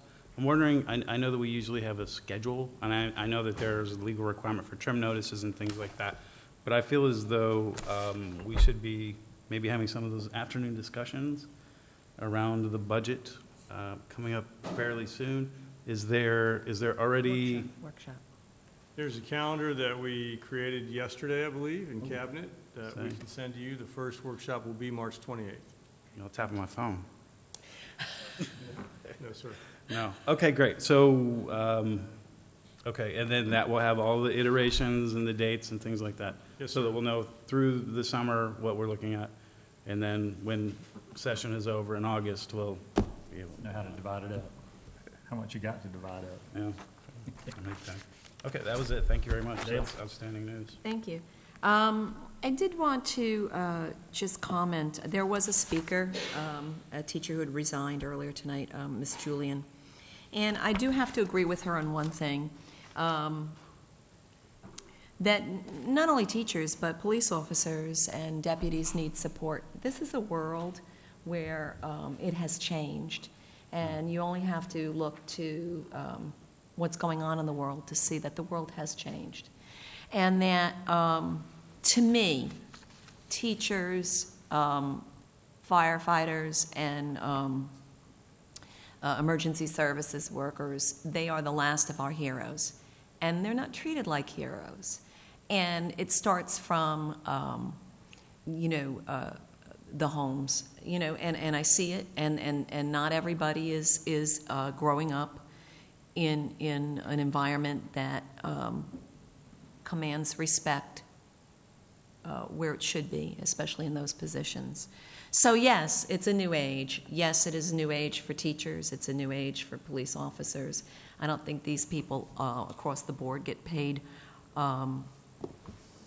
enough, and I don't think they're revered. And it's just a sad commentary of what's going on in the world. And the school district can try as much as they can to treat the whole student, behavioral specialists, coat teeth, do it. We just can't do it all, especially with these unfunded mandates and things like that. And just finding enough money to do what we're supposed to do, which is educate. I wish we could do more. And again, I said earlier, if you had enough money to shake at all these problems, they'd get better. So as a board, and it's not just this board, but every other board has to prioritize and figure out what they want to do. But I do want to say that I am very pleased at the healthiness of this board, that we're going to do just that. We're going to look at what we can do. I see that there's a lot of, I don't like when everybody agrees. I like where, I like to be able to turn and say, tell me how you feel about that. Tell me how you feel about it. Take some feedback, and I could say, well, okay, I see that, but I see it a different way and can't agree. Or, you know what, you showed me another side, I can agree. When we have this healthy dialogue up here and we have this kind of conversation back and forth, we will be problem solvers. And so I just am enjoying the composition of this board, and I think that we have some good work. We have some trying times ahead of us, but I do feel that we are up for the task. And as I said, I do want to agree with that woman that they're just not revered. It's a sad situation of the climate, not just in Indian River, but of the nation. So that's just the way it is. Thanks. Ms. Justice. I have no items for discussion, sir. I have board member matters. Okay. Go ahead. Can I bring something up? Oh, yeah, go. Excuse me. Yeah, well, I was going to actually make it a board member matter, but we can just discuss it for a second. I was in a classroom, kindergarten classroom, and there was an aide that wasn't able to help, so I went into the computer lab and I helped log on students onto computers for their iReady. It took us about 15 minutes to get all the students logged on because they were not able to log on. The log-on process for our computers was a little complicated with caps lock and some. Anyway, so I did just, if anyone wants to talk about it or not talk about it, I did reach out to Dr. Rendell, and Mr. Green just shared my experience. And we're losing some valuable time that the kids should be on iReady. They're only in there for 45 minutes, so 15 minutes. And we want that data because it's comparable, and we want to use that. So I did ask if maybe we could simplify it for our youngest learners in our classroom, and they were very helpful and said, wow, yeah, let's see how we could maybe fix that. So I don't know if anyone has that was just an observation I wanted to share, if anyone has any thoughts on that. Okay. The solution isn't biometrics, is it? That is illegal in the state before we put biometric data, but we've come up with a simpler solution. Right, because that's the first question parents will have is, are you scanning my kid's fingers? No, I don't want to scan anybody's finger. Yeah. Oh, my goodness. Ms. Sork, you had something? Well, unfortunately, I did attend the funeral this weekend, Saturday, of Deputy Chambliss, who was a hero. And the speakers who spoke talked about how the deputy would go into the schools and the kids would look up to him, and he was revered as a hero. And I wanted to see if there was any interest in looking at one day a year honoring him and remembering him as a hero in our schools and build that into our curriculum somehow.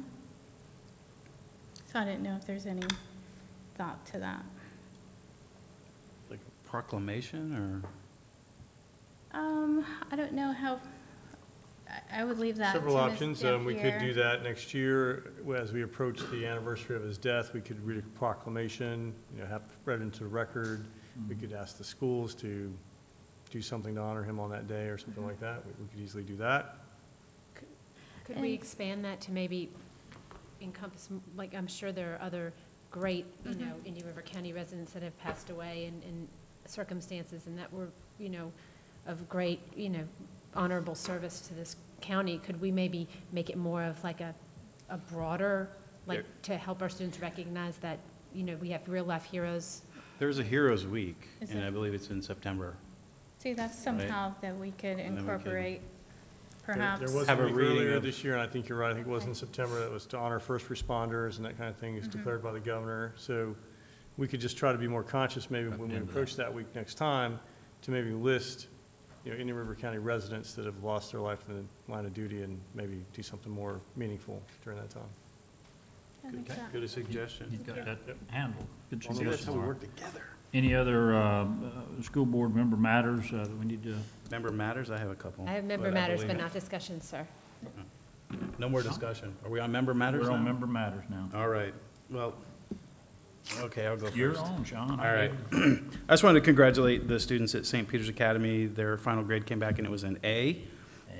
So that's really helping our district average. And we need to figure out what the magic is there and replicate it. Misconceptions, I was listening to the radio a couple weeks ago and there were some things on there about our insurance. I just wanted to clear those up. One of the misconceptions is that these board members receive free health insurance.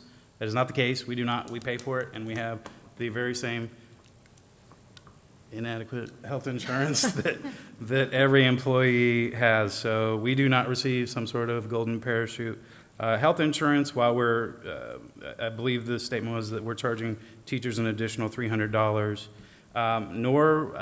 It bears repeating, the $7 million hole is not at all being borne by our employees. That was a decision by this board not to pass those costs on. The only cost increases that have been applied have been relative to those projected future costs, which we seem to be right on target and maybe a little bit ahead of, according to an email by Dr. Fritz. So I just wanted to put that out there as my member matters. Folks sometimes have an agenda, and look behind the agenda whenever you hear what they're presenting as facts, because the facts were not there when this presenter was on the radio. So, I did have the opportunity to attend the Wizard of Oz at Indian River Charter High School, and today is my daughter's 16th birthday. And so, gave it up for the cause. Happy sweet 16 to Hattie. But the reason that I bought this button is because it represents hope to me. And why? Because our rock star principal, Adam Faust from Glendale, was at the Charter High School selling buttons. So to see that sort of collaboration amongst all our public schools, and tonight to see so many of the public charter school teachers recognized, there really is hope that we're going to start treating all our students, all of our public school students as equal. And with that, I conclude my member matters, Mr. Chair. Thank you. Dale, did you have anything? Dale? I actually thought when we were on discussion, it was members matters, so I am done. You're done? That's good. Okay, Ms. Justice, any other so matters? I have some member matters. Okay, let's go. So I was able to attend a junior league meeting this past week, and they do something really cool called Operation Prom. And they have donations. They've been gathering donations of dresses and accessories for students who go to prom who cannot afford to get a prom dress or do those things. And prom's a really fun experience, and I'd hate to think that someone would miss it because they didn't have the means to be able to dress for it. So I think it's really cool that they're doing it. This Saturday at St. Peter's Missionary Church from 9 to 2, and they still need volunteers if anyone would like to volunteer. But it's such a great program. I attended a Moonshot Community Action Network leaders meeting, and we talked about the commitment to reaching the goal of 90% of our students reading on grade level by 2018. And one of the things that was discussed was, is that a reality? And if that isn't going to happen, what does that mean? And we kind of talked about it in the room, and the general consensus of everyone in the room was that we were committed to, first of all, continuing to set big, bold goals for our district and for our students, and that we were committed to the goal of 90%. It may not happen when we thought it would. It might have been a bigger goal than we were really realized, but that the kids deserve, that we stay committed to the goal. So I just wanted to share that.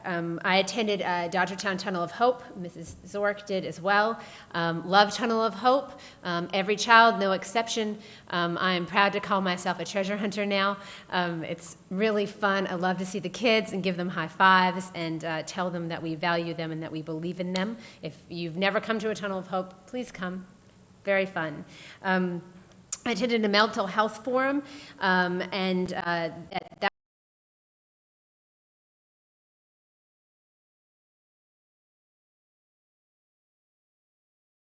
that it affects everyone, whether it accepts you whether it affects you personally, or it's someone that you know, or it's affecting our community. And there were a couple things that were talked about. One of our teachers, Alexis Moyer from Indian River Academy, discussed conscious discipline. She took everyone through the whole thing, circle time and feelings and the buddies. It was great. And so a lot of people got informed about what great things we're doing in our schools to support the social and emotional health of students. She did a wonderful job, so shout out to Alexis. And Brett Hall from the Mental Health Collaborative was there, and he was talking about how the Mental Health Collaborative is really taking all of these different services that we have available and making it easier for people to access. Sometimes if you are affected by mental illness, or you know someone that's affected by mental illness and you are helping them, it is hard to navigate through those services. So the Mental Health Collaborative is a wonderful service that we have here, and I suggest anyone that's suffering from mental illness or knows someone that is, that you utilize that wonderful resource in our community. Last night, also, I got to attend the Crossover Mission fundraiser. And for anyone who is not familiar with Crossover Mission is an amazing group of people headed by Kathy DeShower and Antoine Jennings, who are reaching some of our middle school-age students through basketball, and they're kind of sneaking in some academic stuff too. So they're doing after-school mentoring programs. They're actually now in our schools working with some of our students. It was awesome. What an amazing charity that really is reaching students. And they say their secondary mission is to build bridges in the community. And we know sometimes we have a fractured community and across the country. So building bridges and crossover, the idea that you may not know someone or have personal experience, but you can be friends and you can come together and work together. It was just really lovely. So I was honored to be able to be there and speak, and if you have the time to volunteer for Crossover, I ask that you do it. That is it. That it? Oh, and I'm also starting a newsletter. It's going to be twice a month to kind of talk about some of these things, because I don't want to bore everybody to death. So the details of some of these things and some pictures will be on a newsletter. I'm working on a name.